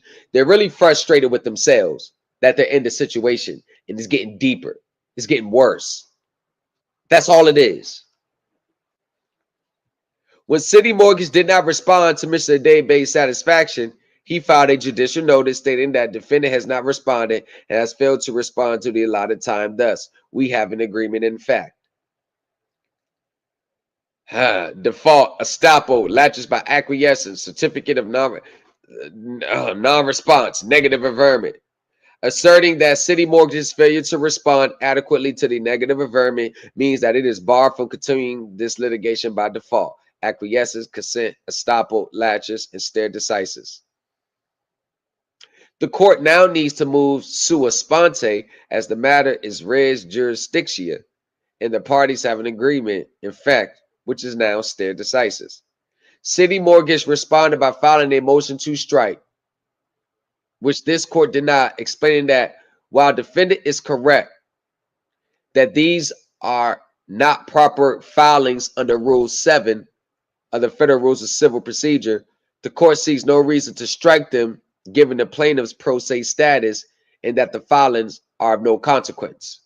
So basically they moved to strike it because all the filings that he made is not under. So City Mortgage, and that's one thing about these lawyers, when you take these lawyers to court, it's not enough that you just know about your case.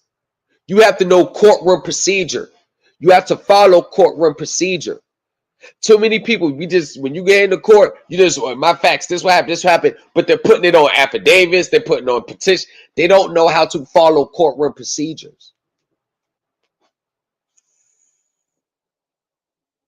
And the reason why the court denied City Mortgage motion to strike, because he was pro se, so they're gonna give him a little leeway, and the filings are of no consequence. You know what no consequence means? Those filings are going right in the shredder. They have no effect. But this is, you notice, oh, look at all these affidavit non-response, 115 page, 115 point negative averment, status, declaration. Look at all these documents, hundreds of pages. Imagine that feeling. You are motivated. You typing it up. Hundreds and hundreds of pages you putting on the record, and none of them have any effect. This is why these people are depleted, and they become bitter, and they turn into trolls. This is why. Their will gets broken. I done put 500 pages, and I still ain't get nothing done.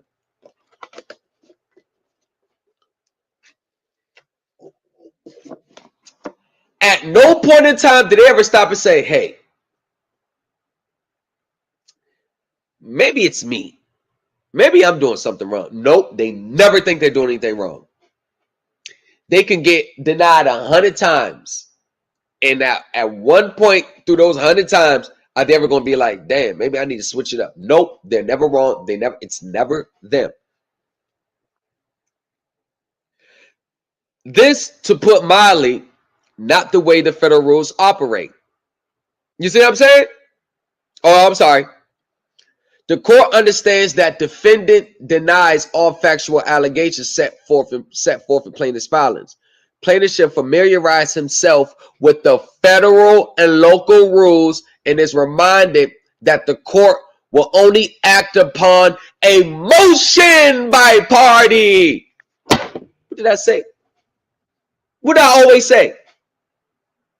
You don't respond by fucking petitions, affidavits, declarations, affirmments, status. You have to put it in motion form. Listen, I fought my case at the highest government, the feds, and none of my shit was ever denied because I made sure I followed the federal rules of criminal procedure. You got to follow the court rule of procedure. Motion to amend supplemental brief. Motion to attach supplemental brief. And everything was on the file. Never rejected. Motion to amend. Motion to amend. Want to know why? Because the government filed about 30 motions in my case. And I just read what the government did. Their style. Oh, okay. So I was like, okay, everything got to be by motion. You got to plead your facts in the case in motion. Use court cases to substantiate your fact.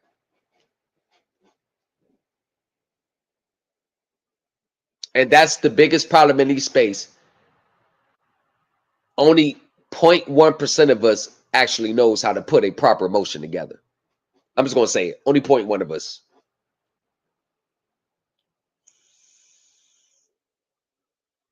Because, and I think everybody that's pursuing stuff like this needs to know about federal courtroom or state courtroom procedures. You want to know why?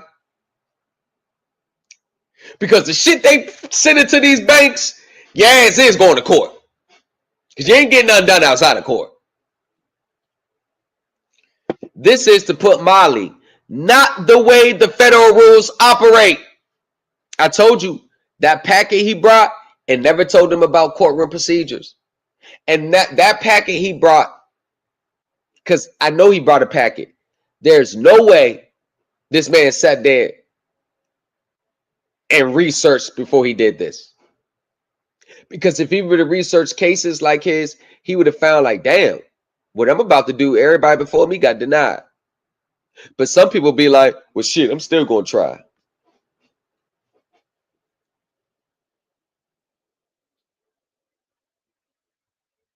Mr. Daybase, clear conviction notwithstanding. As the court explained during the in-court status conference, Mr. Daybase, as a party to the lawsuit, may take discovery of city mortgage on all matters related to the claim at issue in this case. You know what that means? You have to request a discovery. That's how you get the evidence you're looking for. You have to get a discovery. They have to turn the evidence over to you. Especially evidence that could prove your point is called exculpatory evidence. And if they don't turn it over, that'll be in violation of Brady, the Brady violation. You're not going to know this unless you know courtroom procedure. You're not going to know this. You got to know court procedure. Courts are ran by procedure. I don't give a shit what you're presenting. It has to be presented in the proper form, or it's not going to be heard. The court similarly advised Mr. Daybase that he shall familiarize himself with the federal rules of civil procedure. But you want to know why that goes over a lot of people's heads? Because most people in this space that take these positions are lazy.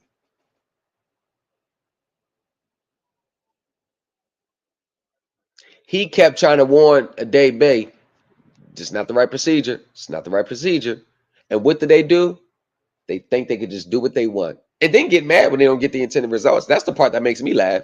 Like, you really thought you were going to get something out of this? And the district's local rules.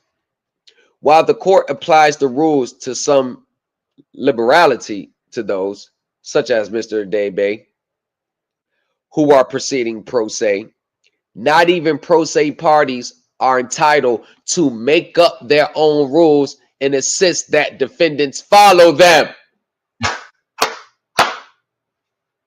Not even pro se parties, meaning you're doing it yourself, are entitled to make up their own rules and insist that defendants follow them. All litigants, including pro ses, have an obligation to comply with court orders, and if failure to comply may result in sanctions, including dismissal with prejudice. I've been saying the same thing. Accordingly, in resolving City Mortgage's motion to dismiss, the court considers only those factual allegations contained in the operative complaint. Here, the amended complaint, February 24, 2010. Under the Federal Rules of Civil Procedure, in order to survive a motion to dismiss, a complaint must contain sufficient factual matter accepted as true to state a claim to relief that is plausible on its face. Same thing I've been saying. They don't know procedure. He said that Alpha David. He said that Alpha David. Hell yeah, he threw all them templates at him. He threw all the templates. The Alpha David. That's what they be saying too. Yeah, you found the Alpha David.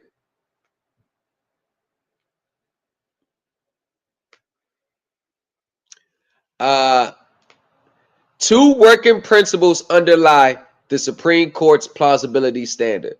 First, although a court must accept as true all of the allegations contained in the complaint, that tenet is implausible to legal conclusions and threadbare recitals of the elements of a cause of action supported by mere conclusory statements do not suffice.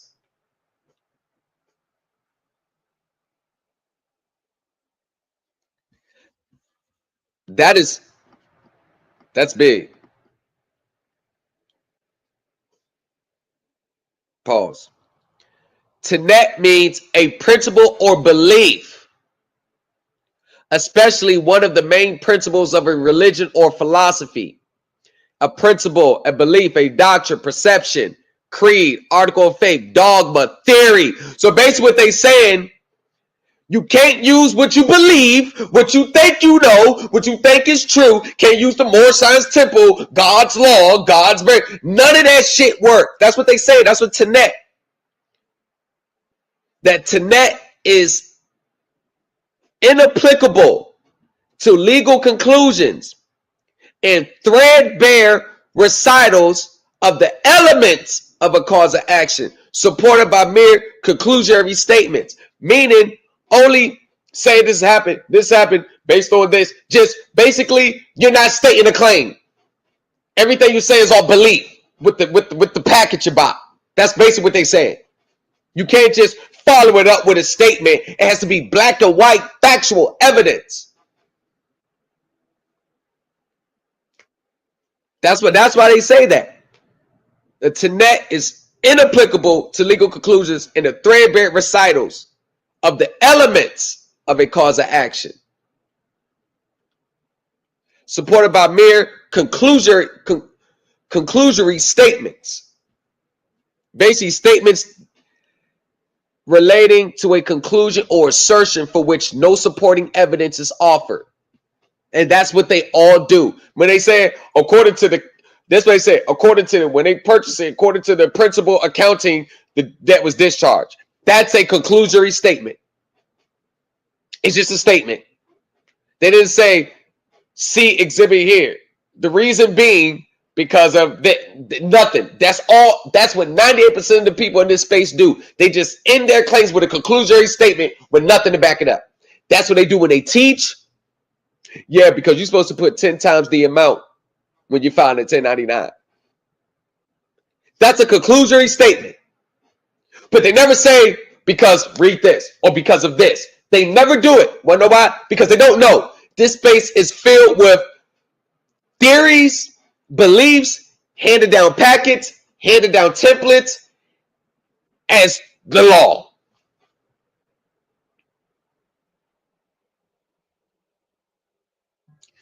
I thought the sovereign community, when I was in the feds, I thought it only applied to those people in there. I was surprised when I came to YouTube and saw the hundreds of thousands of people who fell into that trap, who don't know law, who don't know accounting, who don't know regulations, who don't know tax law, who don't know accounting, who don't know trust law, who don't know how to read balance sheets, who don't know how to decipher securities laws, federal regulation. I'm like, y'all don't know none of it. And I'm not saying y'all, I'm just saying like when I first came to the spectrum, because that's the stuff I studied. I'm like, what? Y'all still doing this? I was just with guys. I tried that for 10 years. They've been trying to do that. I was like, yo. I came home looking for someone on my guru's level to sharpen me up. And it's to the point. Even what I know is light years above these teachers. I'm like, God damn, what the fuck? I've been locked up. Where the fuck? Yeah, what the hell?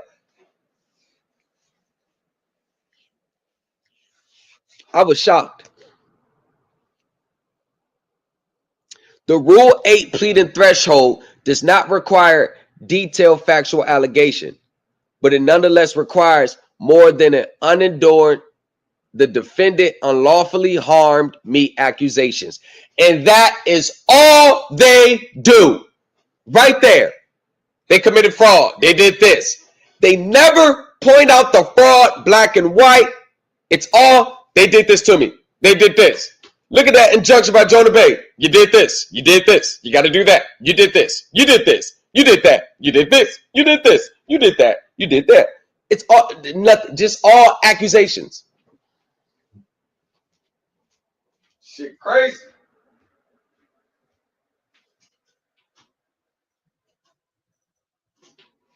Shit crazy.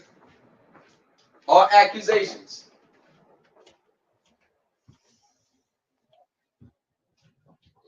All accusatory accusations. That's all they have. And you know what's so sad, y'all? That's all they have. That's all they have. They don't have nothing else. That's all they have. More than an unadorned, the defendant unlawfully harmed me accusation. That's all they use. That's it. They don't have nothing else. That's why you should come over to the new culture, y'all. See, when we done with you, you won't be leaving the courtroom embarrassed like this.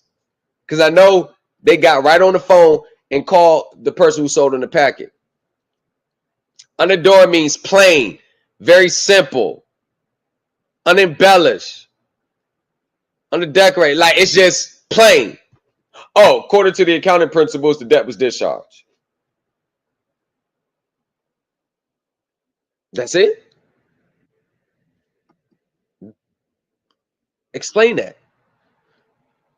Well, that's all I know. That's all I was taught. That's all my teacher told me. Was just I don't know. That's just what I was taught. That's it. I've never seen grown people. It's like they approach this stuff like a teenager.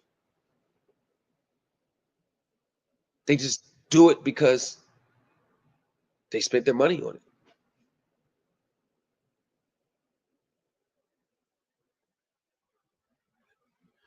Okay. Although Twombly and Iqbal require factual amplification where needed to render a claim plausible, we reject the contention that Twombly and Iqbal require the pleading or specific evidence or extra facts beyond what is needed to make the claim plausible. Second, determining whether a complaint states a plausible claim for relief will be a context-specific task that requires the reviewing court to draw on its judicial experience and common sense. Context-specific. You got to particularize it to your specific situation instead of taking these broad accusations and tied it into you. Like, They're committing scam against the world. All right, that's how it applies to me. That's it. That's all you got.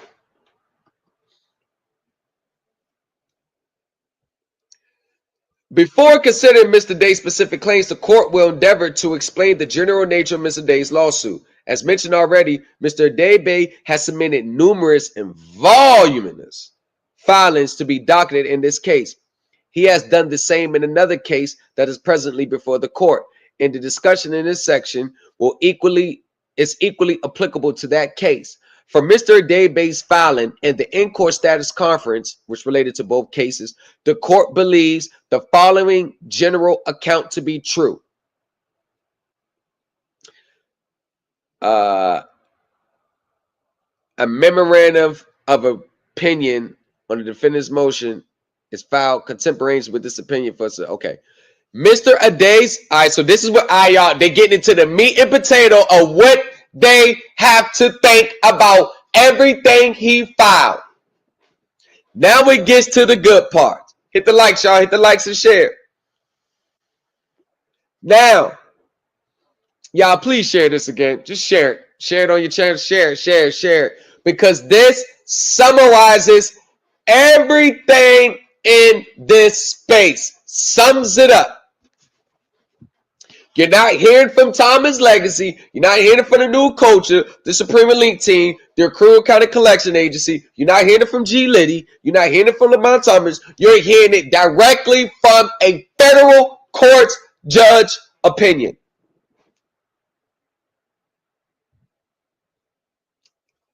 This is what, not my words. So don't contact me after the live and try to show me some documents that you found off the internet in which I can go right off the internet and put the same document back to you, because a lot of people do that. Don't try to do none of that shit. Just watch. Just look.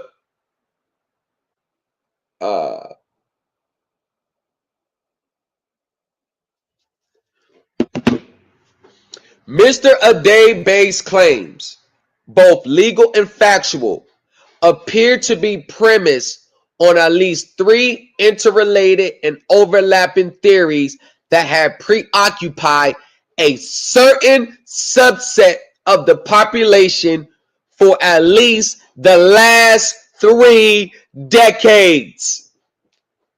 So all the stuff that you was trying in 2015, 2016, 2021, 2022. So basically what the judge is saying, this document that this person filed in court, got it from the channel across the street, which he paid for because he sent me the email and attached this.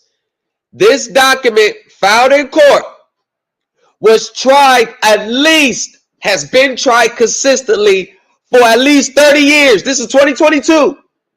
So 30 years before this, 30 people already tried it. And these are why people are lost. That's why they don't have no remedy. This is why they just been reduced on sitting on a panel talking about, yeah, get into class. Yeah. It's just fire. Yeah. Changing my life. Yeah. You ain't doing shit.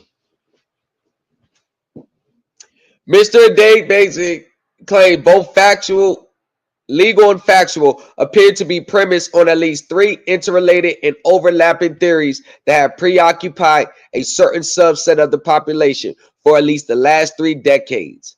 Other courts have referred to them as the redemptionist theory, the vapor money theory, and the unlawful money theory. And this court will do the same, although the court hastens to add that Mr. Adebayo does not so characterize his claims.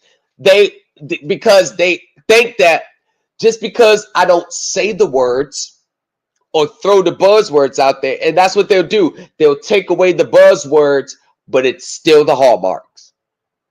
The redemptionist theory arises out of redemption movement, also known as merely related to the free sovereign movement. The redemption theory seems to explain Mr. Adebayo's relationship to the all capital letter Raymond McLaughlin. And I'm telling you this, the court already knew this from his very first filing, but they still had to give him his right to be professional. They already knew how they was going to rule on it from when he first filed the first document. As the Third Circuit has explained, the redemption theory propounds that a person has a split personality, a real person and a fictional person, called the straw man. The straw man purportedly came into being when the United States went off the gold standard in 1933 and instead pledged the straw man of its citizens as collateral for the country's national debt. Redemptionists claim that the government has power to own only over the straw man and not over the live person who remains free. Individuals can free themselves by filing UCC financing statements. How many of y'all did that? Thereby acquiring an interest in their straw man. Adherents of this scheme, you get that?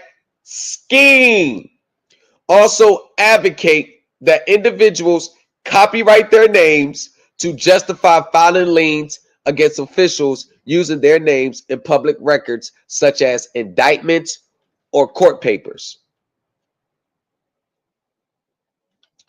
And Monroe versus Beard, United States versus Landers, discussing the theory's origins. And this is 2009. One was 2008. Clark versus Caruso, 2010. Marr versus Caruso, 2008. United States versus James, 2003. So we are talking about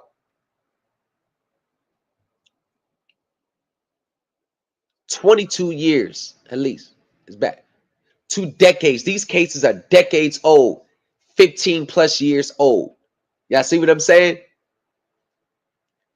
And this is evidence what I said was true. A lot of things that people are still trying today, people tried 30 years ago and it did not work. This is why I say it.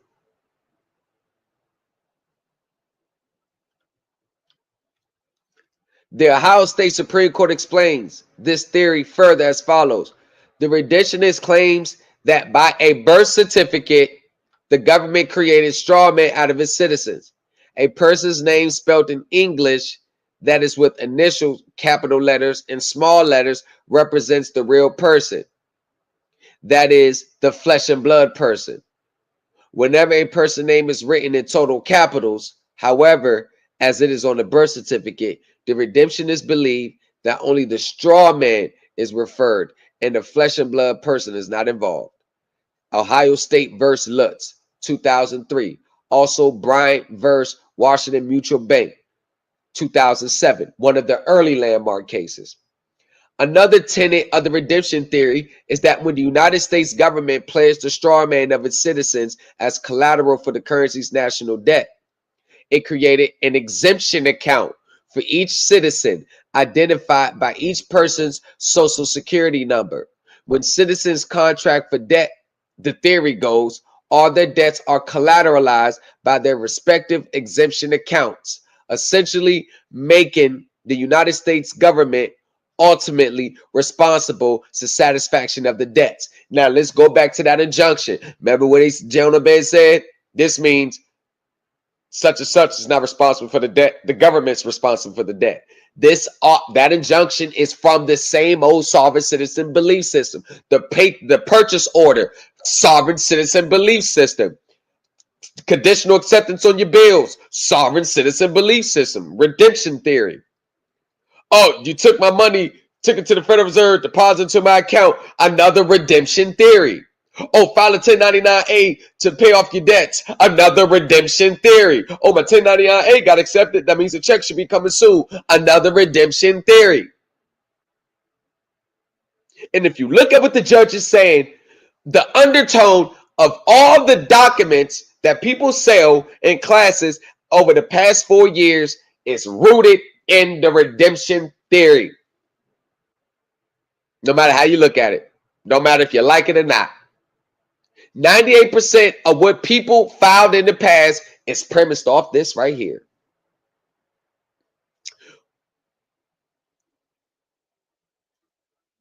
Making the U.S. government ultimately responsible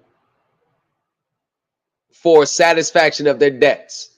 Moreover, each citizen exemption count is bottomless, meaning that those who understand this theory will file appropriate UCC finances statement and thereby become free sovereign, a process known as redemption. And thereby become a free sovereign, a process known as redemption. This is where that $100 million bond, this is where that I'm going to quit my job because I sent in a $500 million packet. It should be processed in 30 days. This is where these grandiose, big, outlandish deals, dreams, aspirate. This is where it comes from because they think it's just a bottomless pit and you can just access it whenever you want to pay a debt or purchase goods or services. This represents 98% of everyone who's in this space right now. This represents it. This is a representation of it. All the documents, everything that they file. If you notice how everything they do, it always got to be 500 million. It always got to be bottomless pit. This represents it. This represents it. This is 98% of the people in this space in this moment. Right now. 3/21, February 4th.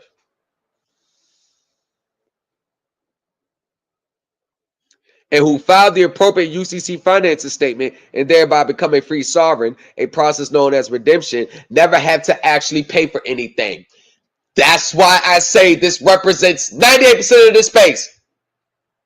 Everybody, 98% of the people in this space literally believe they don't have to pay for nothing because somehow, some way, they got a secret account that's going to do it for them. And they just got to find the right teacher to help them how to access it. Well, if you believe that was true, why do you need a teacher to access it? If it's yours, why don't you go find it yourself? I'm so glad this judge is, I'm reading this. This represents 98% of the people in this space right now. C. Desmond Thomas versus Ameriprise Inc. 2009. Ray versus Williams. 2005, describing the redemptionist philosophy whose adherents assign an imaginary account number to some sort of direct treasury account, advocate that this direct treasury account has a balance equal to the monetary value the government places on the life of the individual and then charge against this treasury direct account through the use of fraudulent checks. This represents 99.99% of the classes that these teachers taught. Tamika, Treasury Direct account. Look at all these teachers that taught about the Treasury Direct account. Look. All the videos, all the shorts. Look. So when I first came and said, y'all, that shit's a scam, court case has been rejected it, everybody who attacked me, now you see why I said it now. At least you ain't got to agree with it. Now you see why I said it.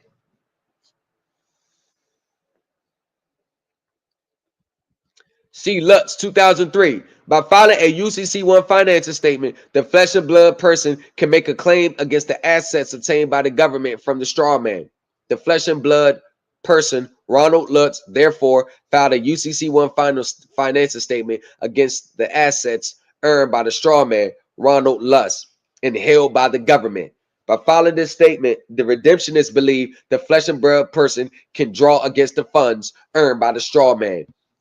And this is from 2003. They're citing a 2003 case. This is 22 years old. And you have people still in 2025 holding out hope that they're going to access theirs.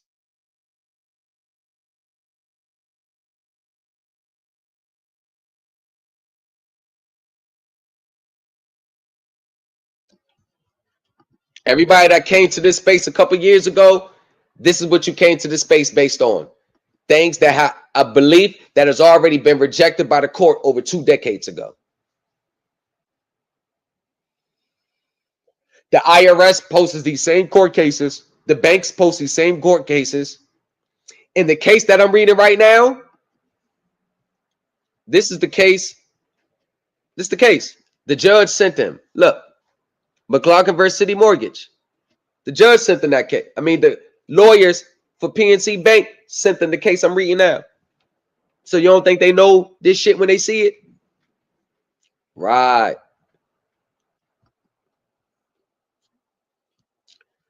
These and other arguments have been advanced for quite some time by those contesting the validity of the 16th Amendment. Coleman versus CIR, Commissioner of Internal Revenue.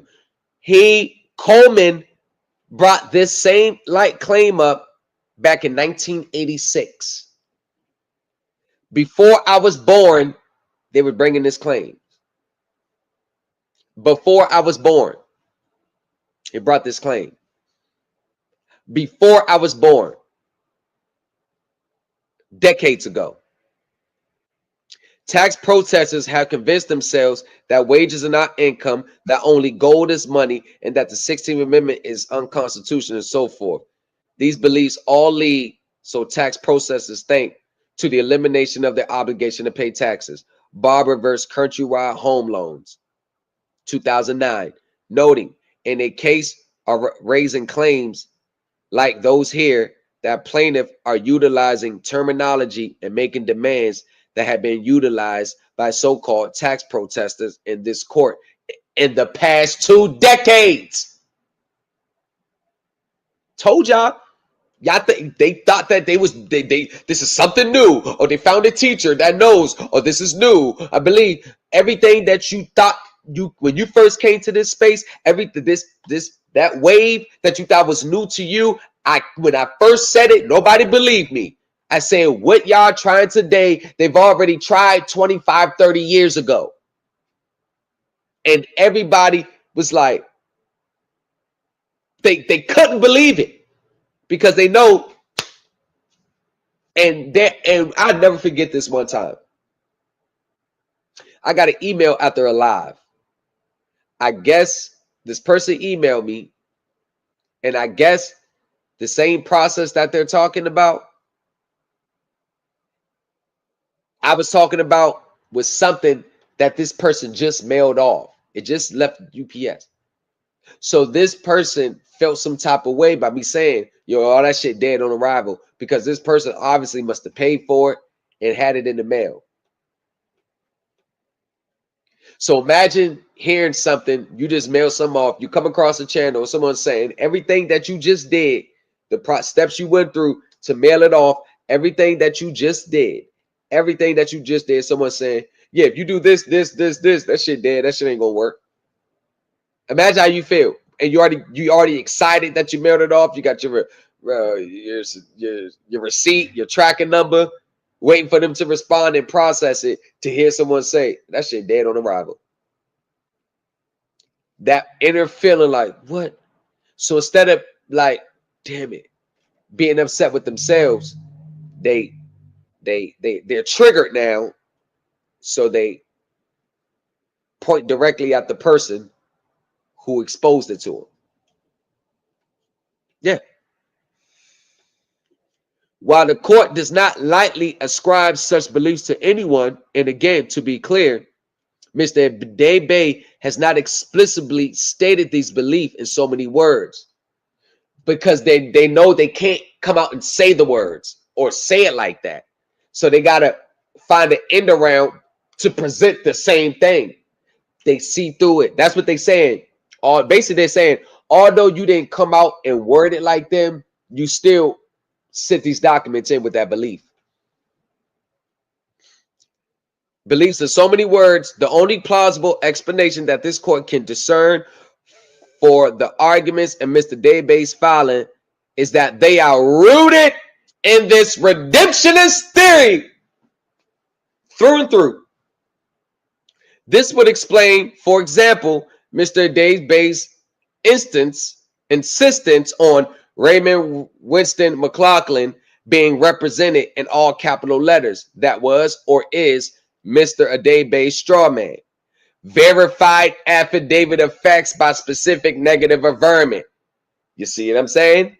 They those notices, those affidavits, that's all sovereign citizen type things. When you always put an affidavit on the court, a notice, you got to let them know who you are, your declaration of status, all that is sovereign citizen stuff to them. It's the redemptionist movement stuff, because all the self-proclaimed redemptionists and sovereigns, they used to, back then, they used to tell that I'm a sovereign citizen. See, that's what they used to say it. Now, they don't say it because they know it's a buzzword.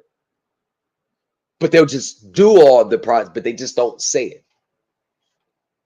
There is no evidence, in fact, that Mr. Raymond McLaughlin is not a fictional, unincorporated corporation, and Affiant denies that any such evidence exists. I deny that Raymond McLaughlin is a living, breathing, sentient man. The capitalization of one's name, the creation of a straw man, is a corporate government creation and endeavor. It will also explain why Mr. Adebe recorded a security interest and a power of attorney for Raymond Winston McLaughlin. You see how they're doing it, and they're being respectful while they do it. Oh, this why I explain. They already know why he did it. They're saying this why explains why he did this. See how they picking apart everything he filed? Oh, this is what the sovereign citizens do. Oh, redemptions people do this. Oh, yeah, he's doing that. Oh, yep, there's another filer. Yep. Oh, yeah, we've seen this for the past 20 years. Everything he filed, he thought he was filing something new. And that's what I'm trying to get people to understand. You think you're filing these redemptionist movement stuff like it's fresh, brand new to you. But when you put it in a courtroom setting, send it to the IRS, you're going to be like the 1,051st time they've seen it.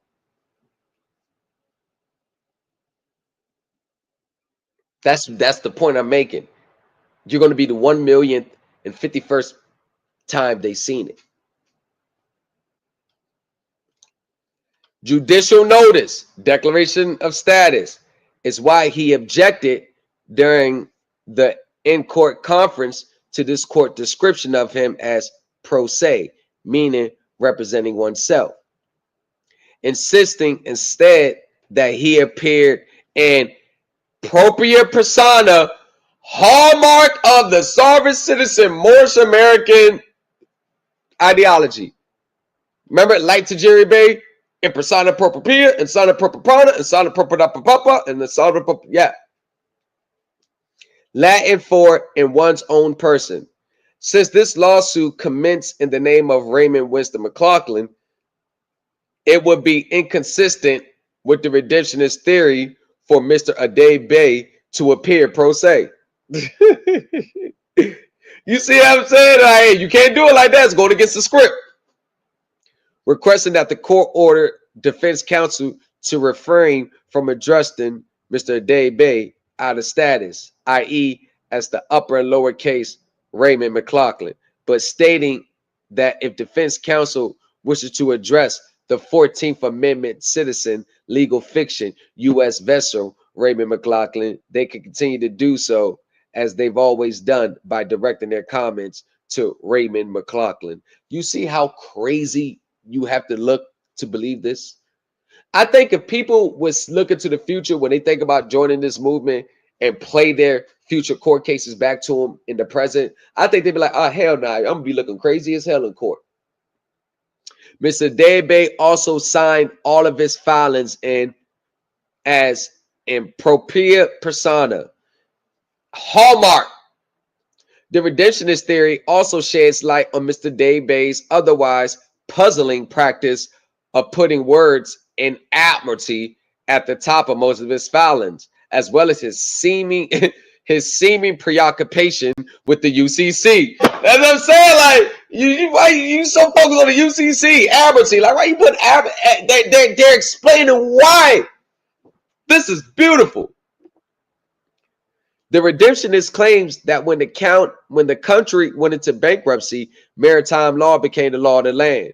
The only laws in force are the UCC, and every interaction between persons is financial. Lutz at Ohio.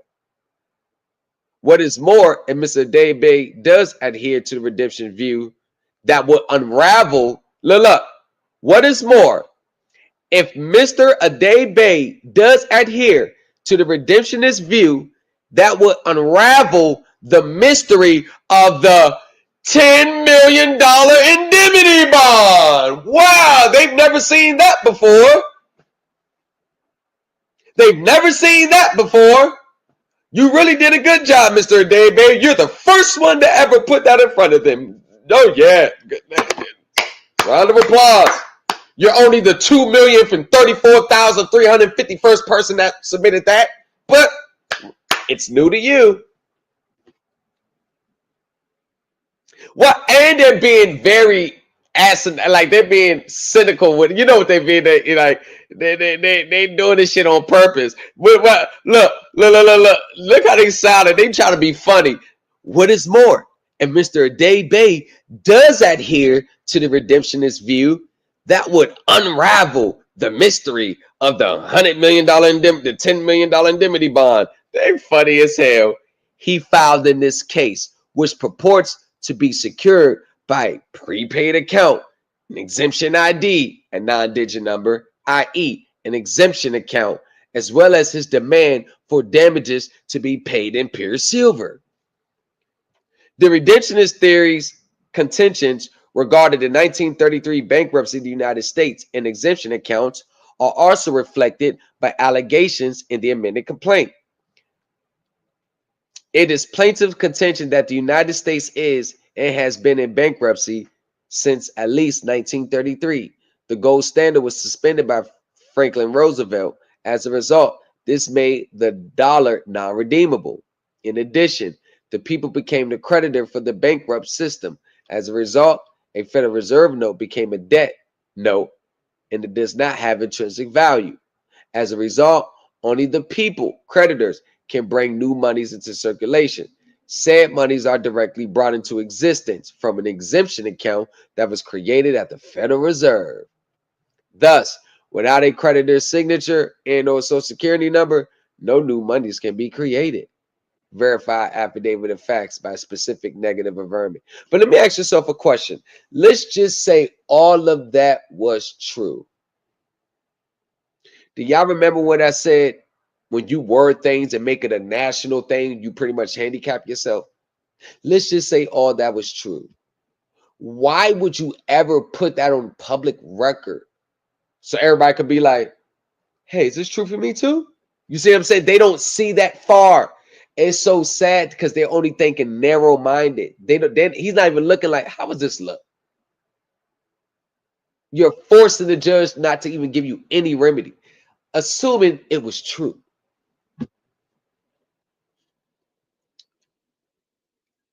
Thus, without creditor's signature, money could be created. Verify affidavit of facts by specific negative averment. There is no evidence in fact that the United States is not bankrupt, and the fine denies that any such evidence exists. There is no evidence in fact that City Mortgage did not access Raymond McLaughlin's exemption account. Wow. Oh, this is sad. Oh my God. So they was thinking, I don't know why I thought they was talking about an official accounting standpoint while the account was set off. They were thinking the account was set off because they tapped into his exemption account and got the money to pay off the mortgage. Oh, so they're just charging them twice. Oh, which is less headache just to tap into that secret account, charge the interest to the account, get paid, and then bam, they can go on their way. That's easier. It's more work and headache by foreclosing and got to fight the borrowers. Banks would rather do that. Wow.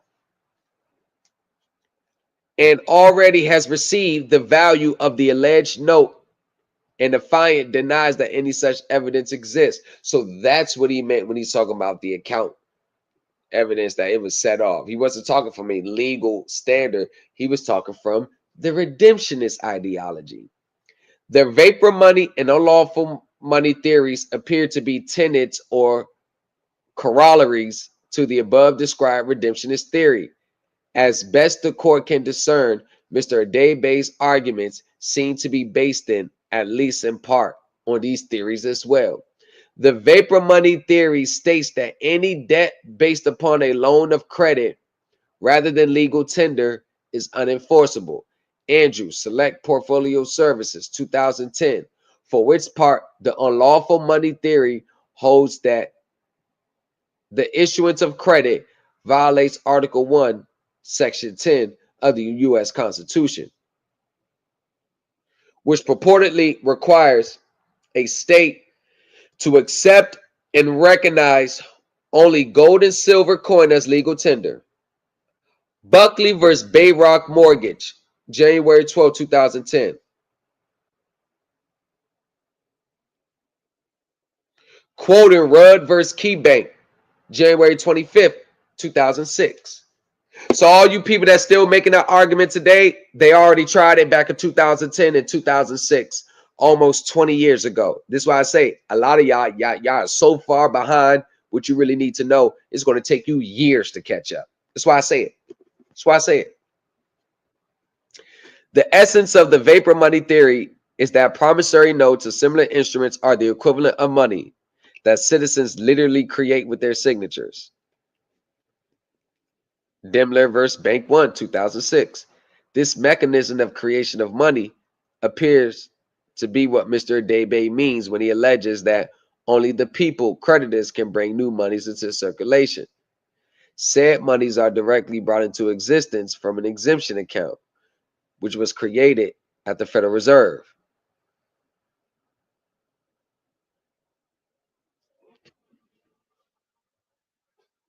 This shit don't make no sense. Thus, without a creditor's signature and a social security number, no new money can be created. Bolstering this argument, at least for its adherents, is the fact that once received, banks typically deposit promissory notes into their own accounts and list them as assets. Then, according to the vapor money theory, the bank purports to lend the money that was created by the citizen's signature back to the citizen borrower, as the court and Daimler explained. And I'll be honest with you, that is nowhere near how it goes.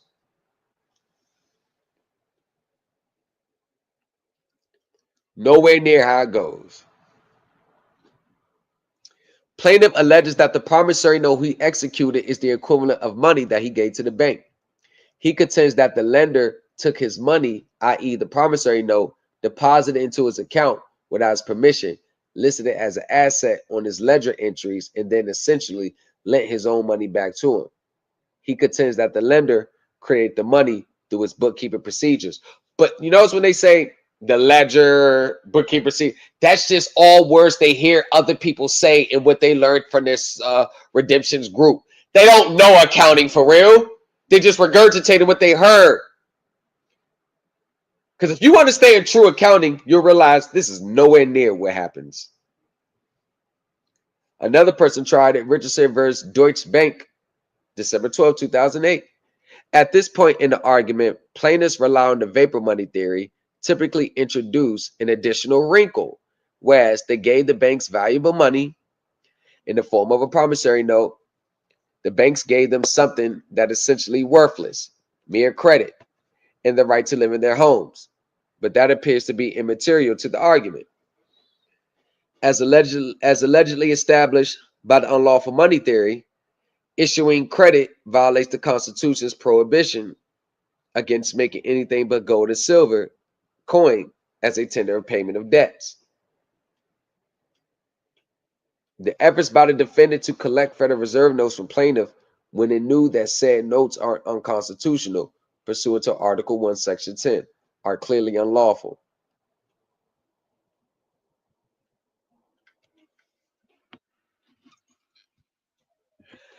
The fact that Article 1, Section 10 explicitly applies only to the states. Hold on, let me say that again. This is from the court, the judge again. The fact that Article 1, Section 10 explicitly applies to the states is a nuance either lost on or purposely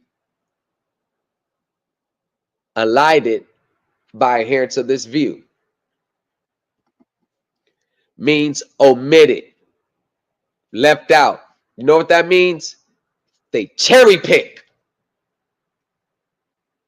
They cherry pick. Y'all, states don't make money. Remember, the states don't create money. So Article 1, Section 10 don't even apply anymore. States don't create money. This fact has at least two clear benefits to the citizen borrower. Both Mr. Adebayo appears to claim for himself. First, it means that the bank lender gave essentially no consideration and risked nothing in making a purported loan, rendering the transaction void, or at least voidable, under general principles of contract law. In this case, another case, plaintiff claims his loan from Republic Mortgage is invalid because Republic Mortgage made the loan with credit rather than direct cash.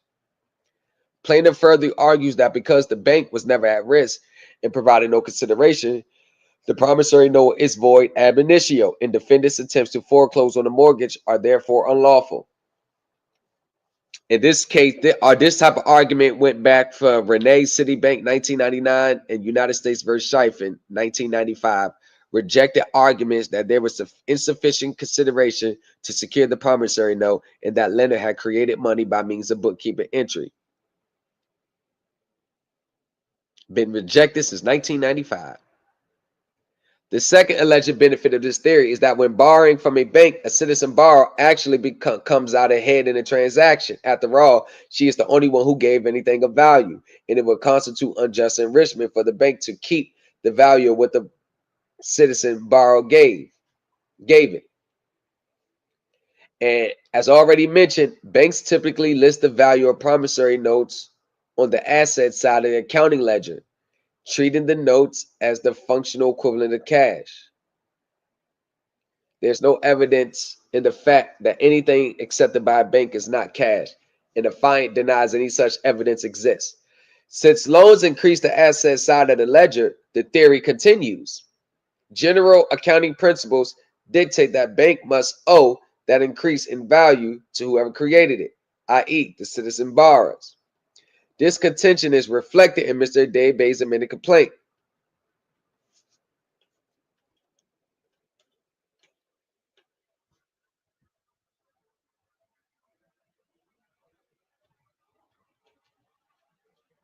As with the redemptionist theory, although Mr. Adebayo does not explicitly use the term vapor money or lawful money, his numerous filings have more than sufficient indicia for the court to conclude that his claims are premised on those theories.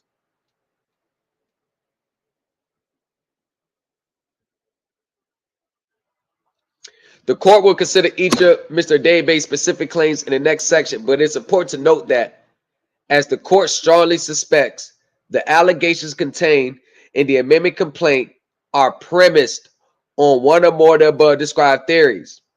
That fact alone will be sufficient to grant City Mortgage's motion to dismiss, as all three of these theories have been universally and emphatically rejected by numerous federal courts for at least the last 25 years.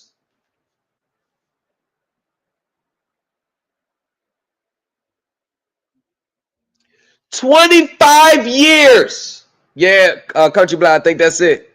I think, yeah, you know I'm Shadow Man.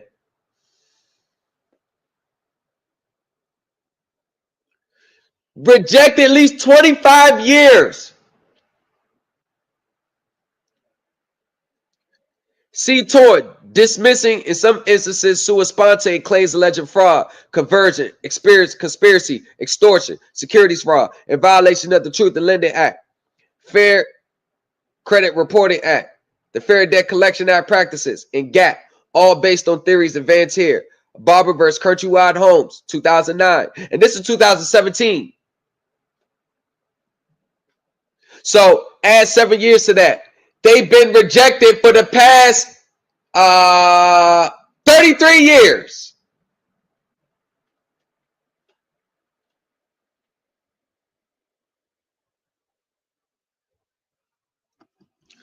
past 33 years, they've been rejected.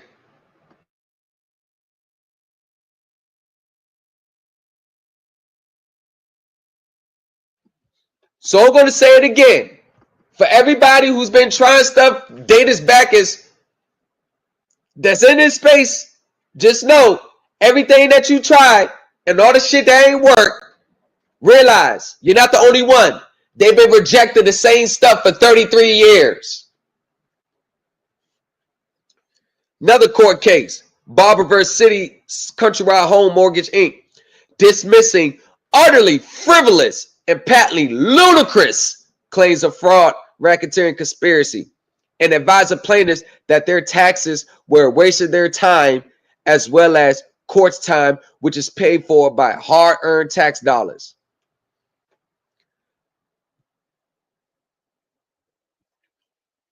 Another case, dismissed patently frivolous and a waste of judicial resources.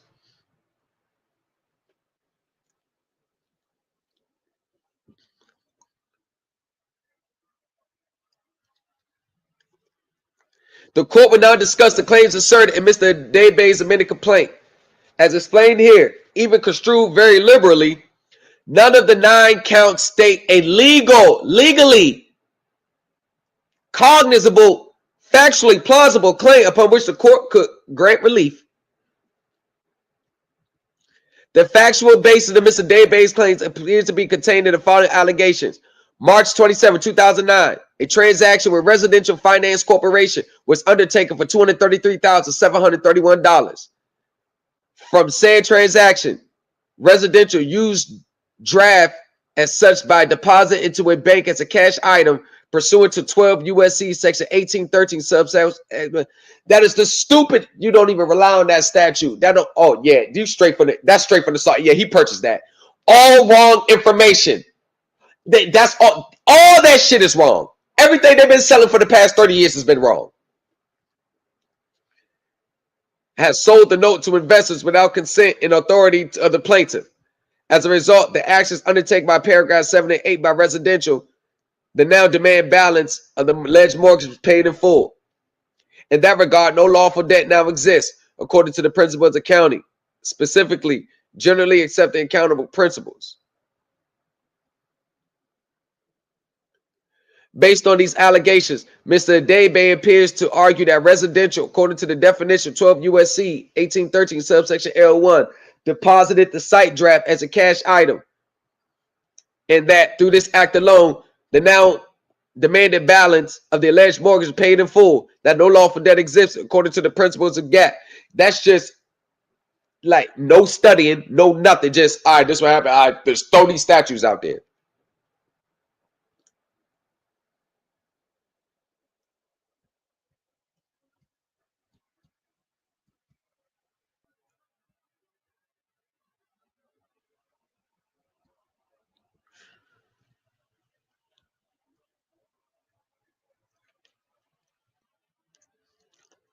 And all this is, they just breaking this shit down.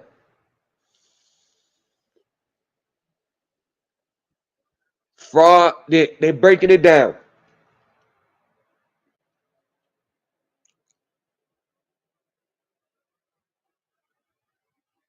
Vapor money theory.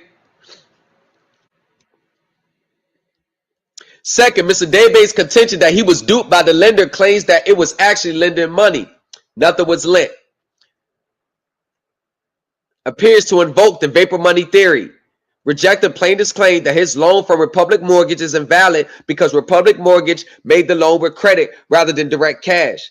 Insofar as Mr. Dabe's fraud claims are premised on the vapor money theory, that would be an independent reason for rejecting Mr. Dabe's claims.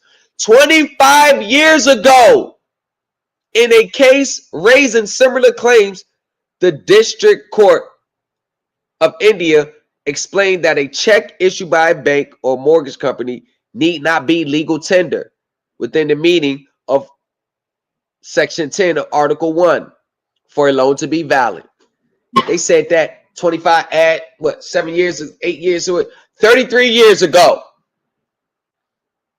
Private parties may enter into transactions to trade whatever they agree on as having equal value. They're not limited to gold and silver coins. Here, the mortgage company traded its check for the promise to pay on the promissory note executed at the time of the mortgage's creation. In turn, traded the check for the house. Neither transaction implicates or violates a constitutional restrictions on the state. That shuts everybody's claim down today who still makes these arguments. That's why I say you're going to lose. And you're going to lose embarrassingly. That's why I say you're going to lose. You come like that. You don't get into that right to set off class and join the Supreme Elite team, and you still got these issues and trying to do what everybody else saying, you're going to embarrass yourself.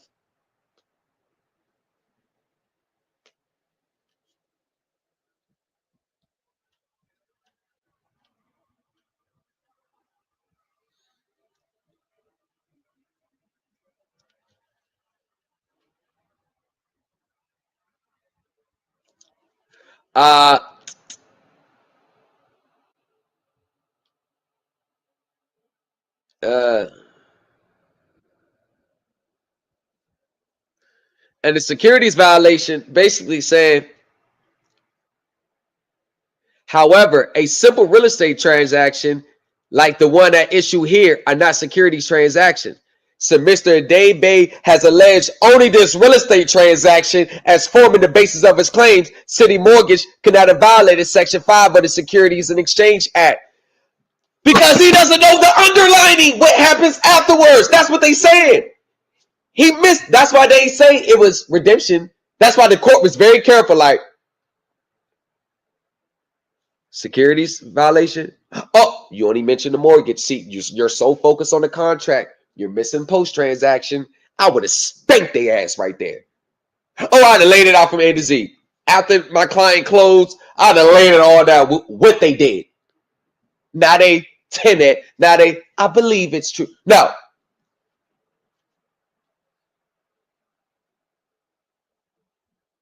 And this is what they do. They cherry pick, misquote, and misinterpret it on purpose to sell you shit, y'all. They misinterpreted shit on purpose to sell you shit. Count 7 alleges a violation of several provisions of the National Bank Act of 1864. However, not only does the amended complaint dramatically misquote provisions of the United States Code, but even overlooking these errors were possible. Count 7 fails to state a viable claim. The provisions that Mr. Adebayo purports to cite either do not provide for a private right of action, have been repealed, or apply only to entities, unlike City Mortgage, that possess the real estate in question. Therefore, these allegations fail to state a claim upon which the court could grant relief, and the defendant's motion to dismiss is granted. Want to know, basically, you're saying you're quoting outdated statutes. And that's what they do, y'all. They will quote statutes that if you read it, well, oh yeah, I got it right. But don't tell you before they sell it to you that it's been repealed. It's like people still using March 9th, 1933 when the emergency ended in 1978. See, I ain't gonna tell you that.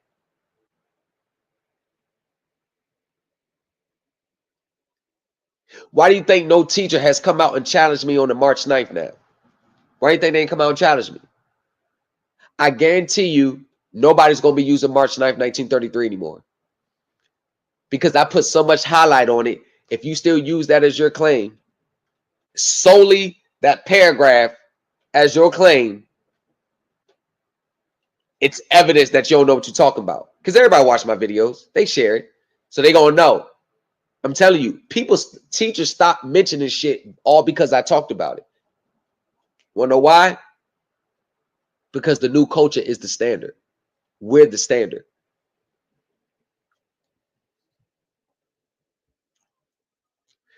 In that count 8, Mr. Adebayo once more invokes the UCC and also alleged fraudulent inducement, enticement to slavery. What the hell? Oh, God.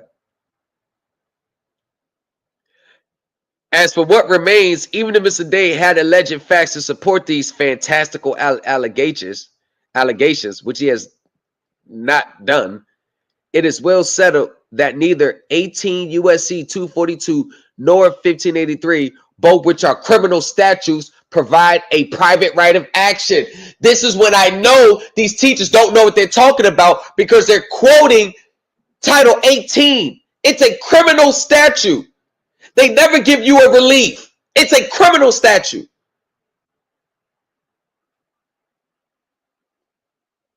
That's why anybody, like when you still using Title 18 USC Section 8 as part of your theory, which is a criminal statute, you don't understand.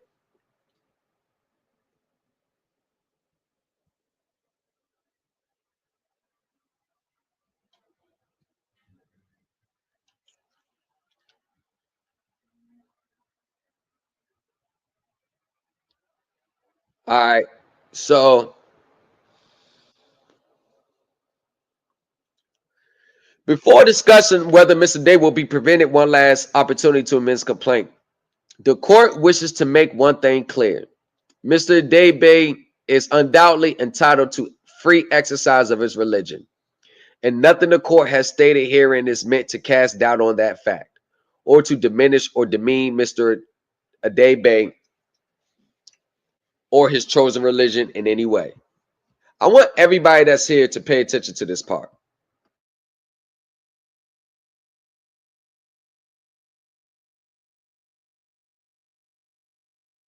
I think my daughter got me sick.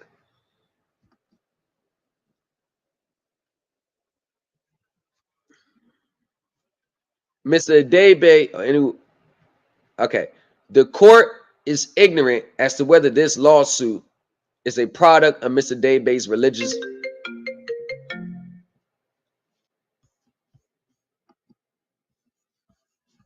Can you hear me?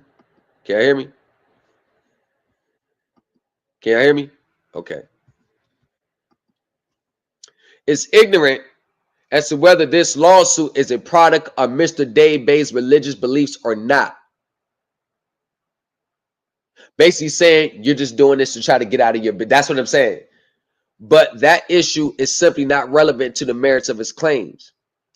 For not even the constitutionally protected right to free exercise entitles one to impose his views on others, such as the defendant, when they conflict so fundamentally with the laws of this country. That's a fact. Remember, I say they expect everybody to go along with their delusion. We don't have to believe this shit is true. Just because y'all wave around and wear fans and so convicted of it, don't mean what y'all doing is true. It's legit. As Chief Judge Frank Easterbrook of the Seventh Circuit put it in related context, some people believe with great fervor preposterous things that just happen to coincide with their self-interest. That's a fact. That Chief Judge nailed it. They believe it because it's beneficial for them to believe. That's why I say they believe it because they need to believe it. They got a debt. They got a court case. They got a mortgage. They got a foreclosure. They got a repossession. They got a lawsuit. So they got to believe it. It's in their best interest to believe it. That's why I say it. They don't. Remember I said if they have $5 million, they'll abandon this shit within a heartbeat. That's why I say, and I don't mean to pick on people. That's why I say people who are so sufficient, people who will make a way and get shit done, they don't believe in this. It's only the people really who can't afford to pay, don't want to pay, struggling, poverty mindset, lower income. You don't see people of substance or resource partaking in this. You never do. It's only when you fall into financial dilemma. That's the only time this is even a thought. And everybody who sent in those $100 million, it's always tied to some type of court case or financial dilemma. That's all it is. The government may not prohibit the holding of these beliefs, but it may penalize people who act upon them. Plaintiffs, along with all other Americans, are free to hold whatever economical, political views so they choose. With this freedom, however, comes the responsibility to express these views appropriately. It is difficult to imagine a more irresponsible forum for the plaintiffs to express their particular economic views than this court. That's what I'm saying. Why would you ever go into the courtroom with shit like that?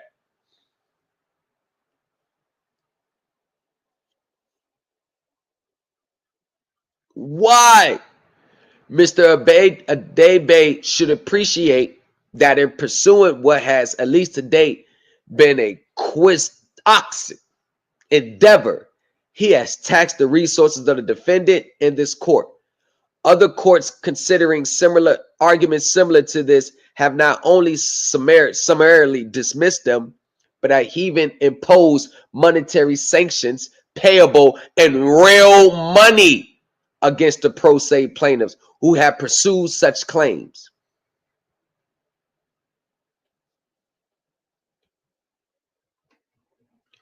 Oh, here's a case. Awarding attorney fees to the defendant and imposing a $500 fine payable to the clerk of the court to compensate for the time expended documenting the plaintiff's numerous and voluminous filings, imposing sanctions on the plaintiffs and their attorney. Courts have also routinely dismissed these cases without leave to file an amended complaint, recognizing that any amendments would be futile. Because all they're going to do is try to reword it. Dismissing 5 cases brought by pro se parties, explaining that these cases are totally without any legal foundation, and denying leave to amend because there's no way for them to state a cause of action based on this vapor money theory. And for the people that say, oh, you did it wrong, they said it wrong. No, I don't care how you put it. They're still going to rip through it, pick apart, and find the redemptionist theory in it. I don't care how you put it. Moreover, the court has serious doubt that this lawsuit was born. Watch this. Here we go.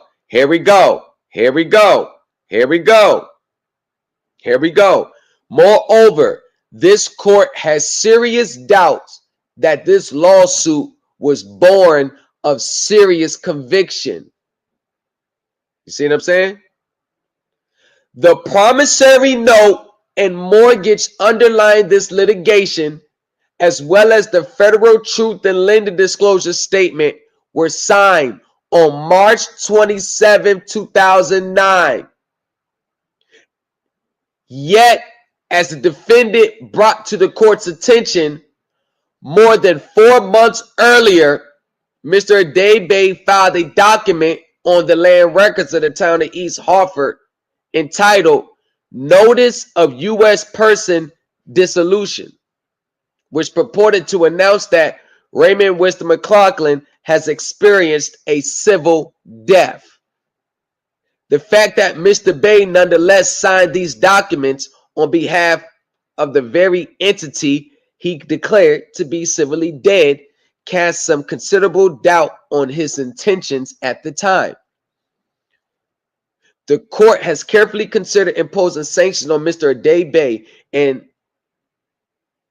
it is with considerable reluctance that it chooses not to do so at this time. Additionally, while the court is extremely skeptical that Mr. Adebayo could ever state a plausible claim for relief under the facts already pleaded in this case, the court will, out of due regard for his pro se status, grant him one final opportunity in an attempt to do so. However, this opportunity to amend, should Mr. Adebayo choose to take advantage of it, comes with several conditions. First, any proposed amended complaint must be filed no later than July 2nd, 2010. And it must be accompanied by a motion. You get that? My sovereign community out there? No more putting injunctions, notices, declarations, affidavits, averments. You put it motion. Okay? You get it? Motion. That's how you plead to the court, okay? All right. To amend with the proposed Second Amendment complaint attached. And Mr. Adebayo has not filed a Second Amendment complaint by this date, his claims will be dismissed with prejudice, and the court will decline supplemental jurisdiction over city mortgages counterclaims, which it would then be free to file in Connecticut State Court. Second, if he chooses to amend his complaint, Mr. Adebayo may not rely on the redemptionist vapor money or the unlawful money theories. Basically, he's saying This is how bad it's gotten for him.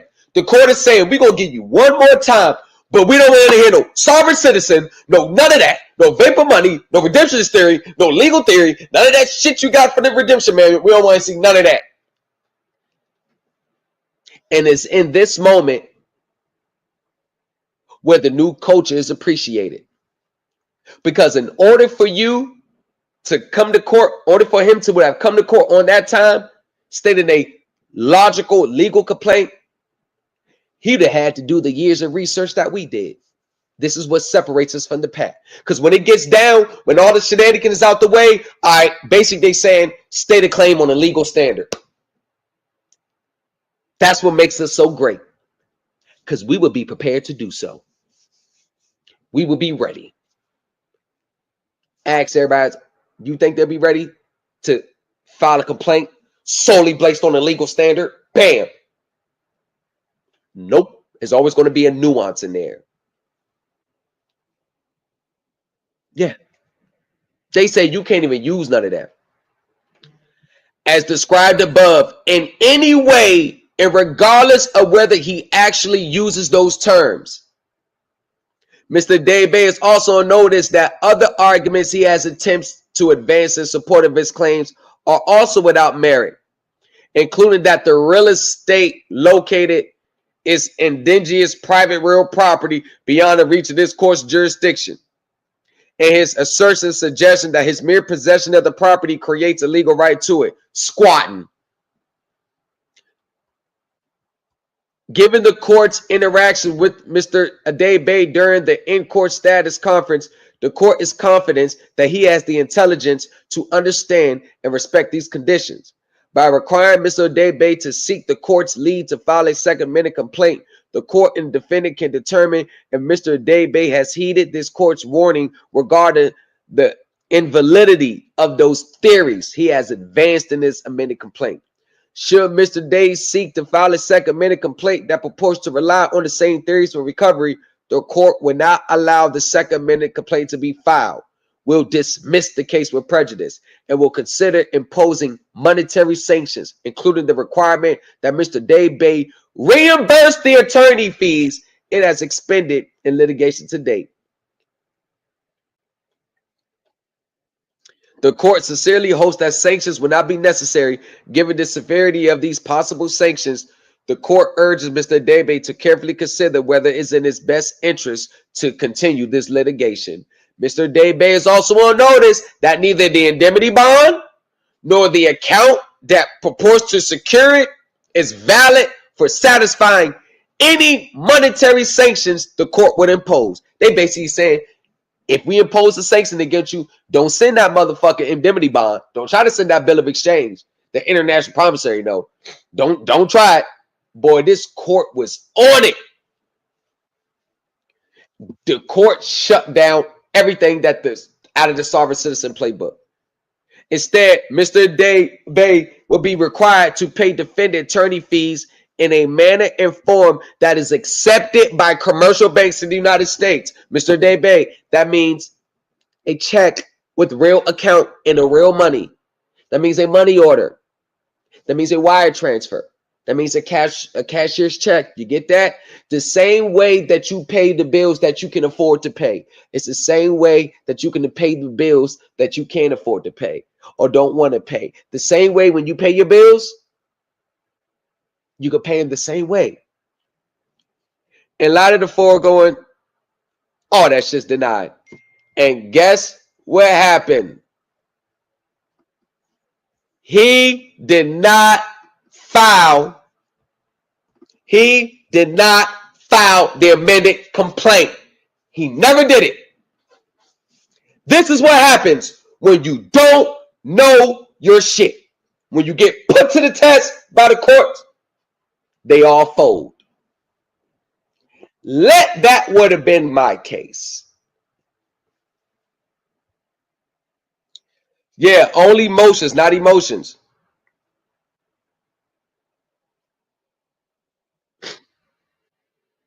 Yeah, that my alley. I can tell my eyes been fucking me up all string.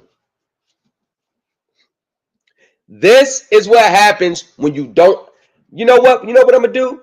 I'm going to look at this case again, and I'm going to put a motion together for him.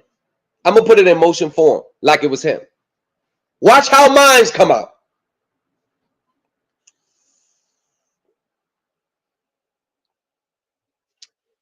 Y'all, we talking 30 years, 33 years, y'all. The court's been spanking this stuff.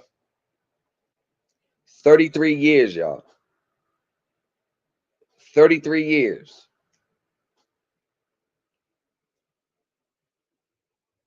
33 years, y'all. This is not me. It's not just me saying it. 33 years. People been trying the same stuff.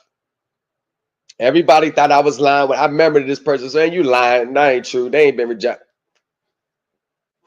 33 years. 33 years they've been rejecting this stuff. Why would you ever put an indemnity bond in a court case that you know ain't no real money there? Do you know, like, they can turn you over to the prosecutor? You know, the courts, that's dangerous. You don't ever put no shit like that. I don't give a damn what you believe.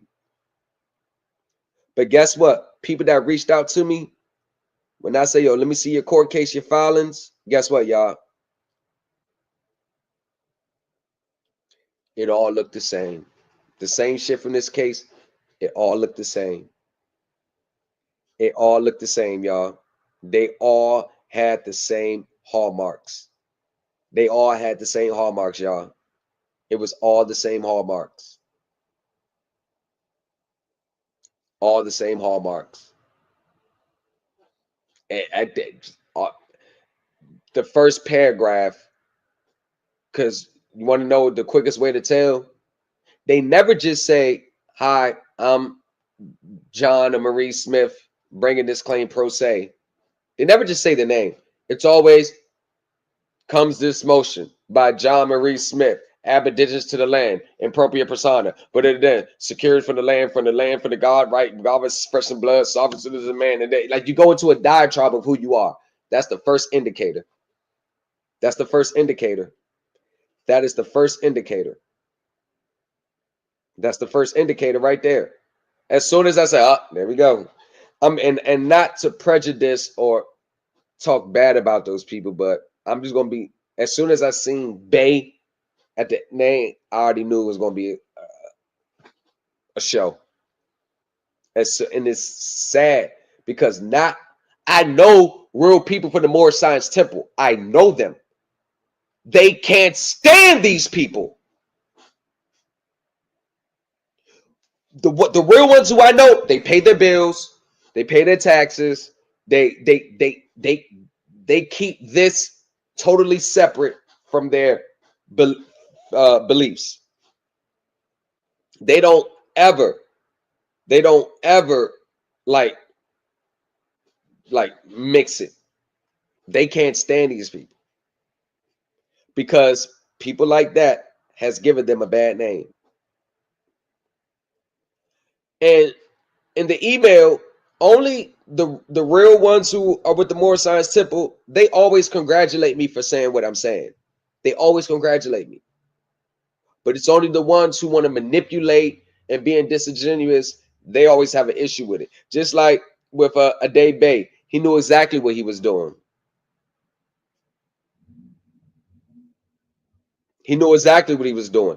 It wasn't the fact that he had a religious conviction overnight, like he woke up the next morning with a religious conviction. No, he went and brought a packet to get him out of his obligation. That's all it's about.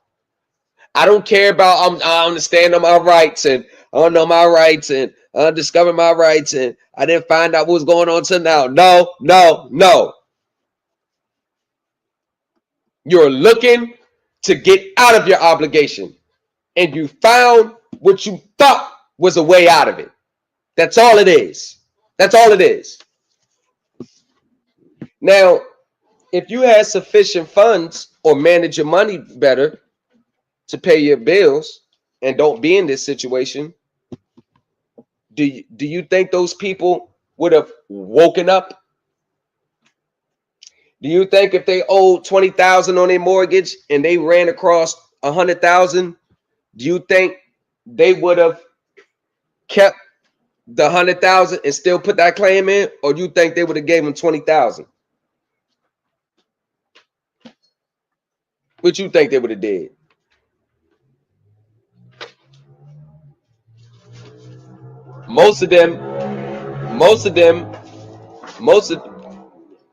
Majority, all of them would have paid that 100,000.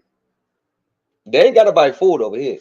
They can come like, oh, I'm just want to know my rights. Yeah. You want to know your rights, right? Yeah. Now you just trying to get out of some shit you don't want to pay no more. You know what it is. But you notice that they don't never want to give the property back, though. They don't ever want to get the property back. They want to find a way to get out of it while still keeping the property. Okay. I'm just not going to be a part of that fiesta with them. All right, y'all overstayed my boundaries way too much. I got to get ready. Part 2 tonight. Part 2. We getting in the building. Hey, don't get mad at me. Get mad at the judges that rejected this shit 30 years ago. And once I will entertain y'all being mad at me if I see y'all right in the court system telling them to overrule their rulings from 30 years. You never got smoke for the people who's denying you, but always seem to want to have smoke with me. Y'all never got smoke with the people who's shutting your shit down. You never got smoke for them. Why? You scared? You scared, ain't you? I know you scared. I know you scared for real. I know it's coward in your bloods. I know you're scared. I know you're not real adults.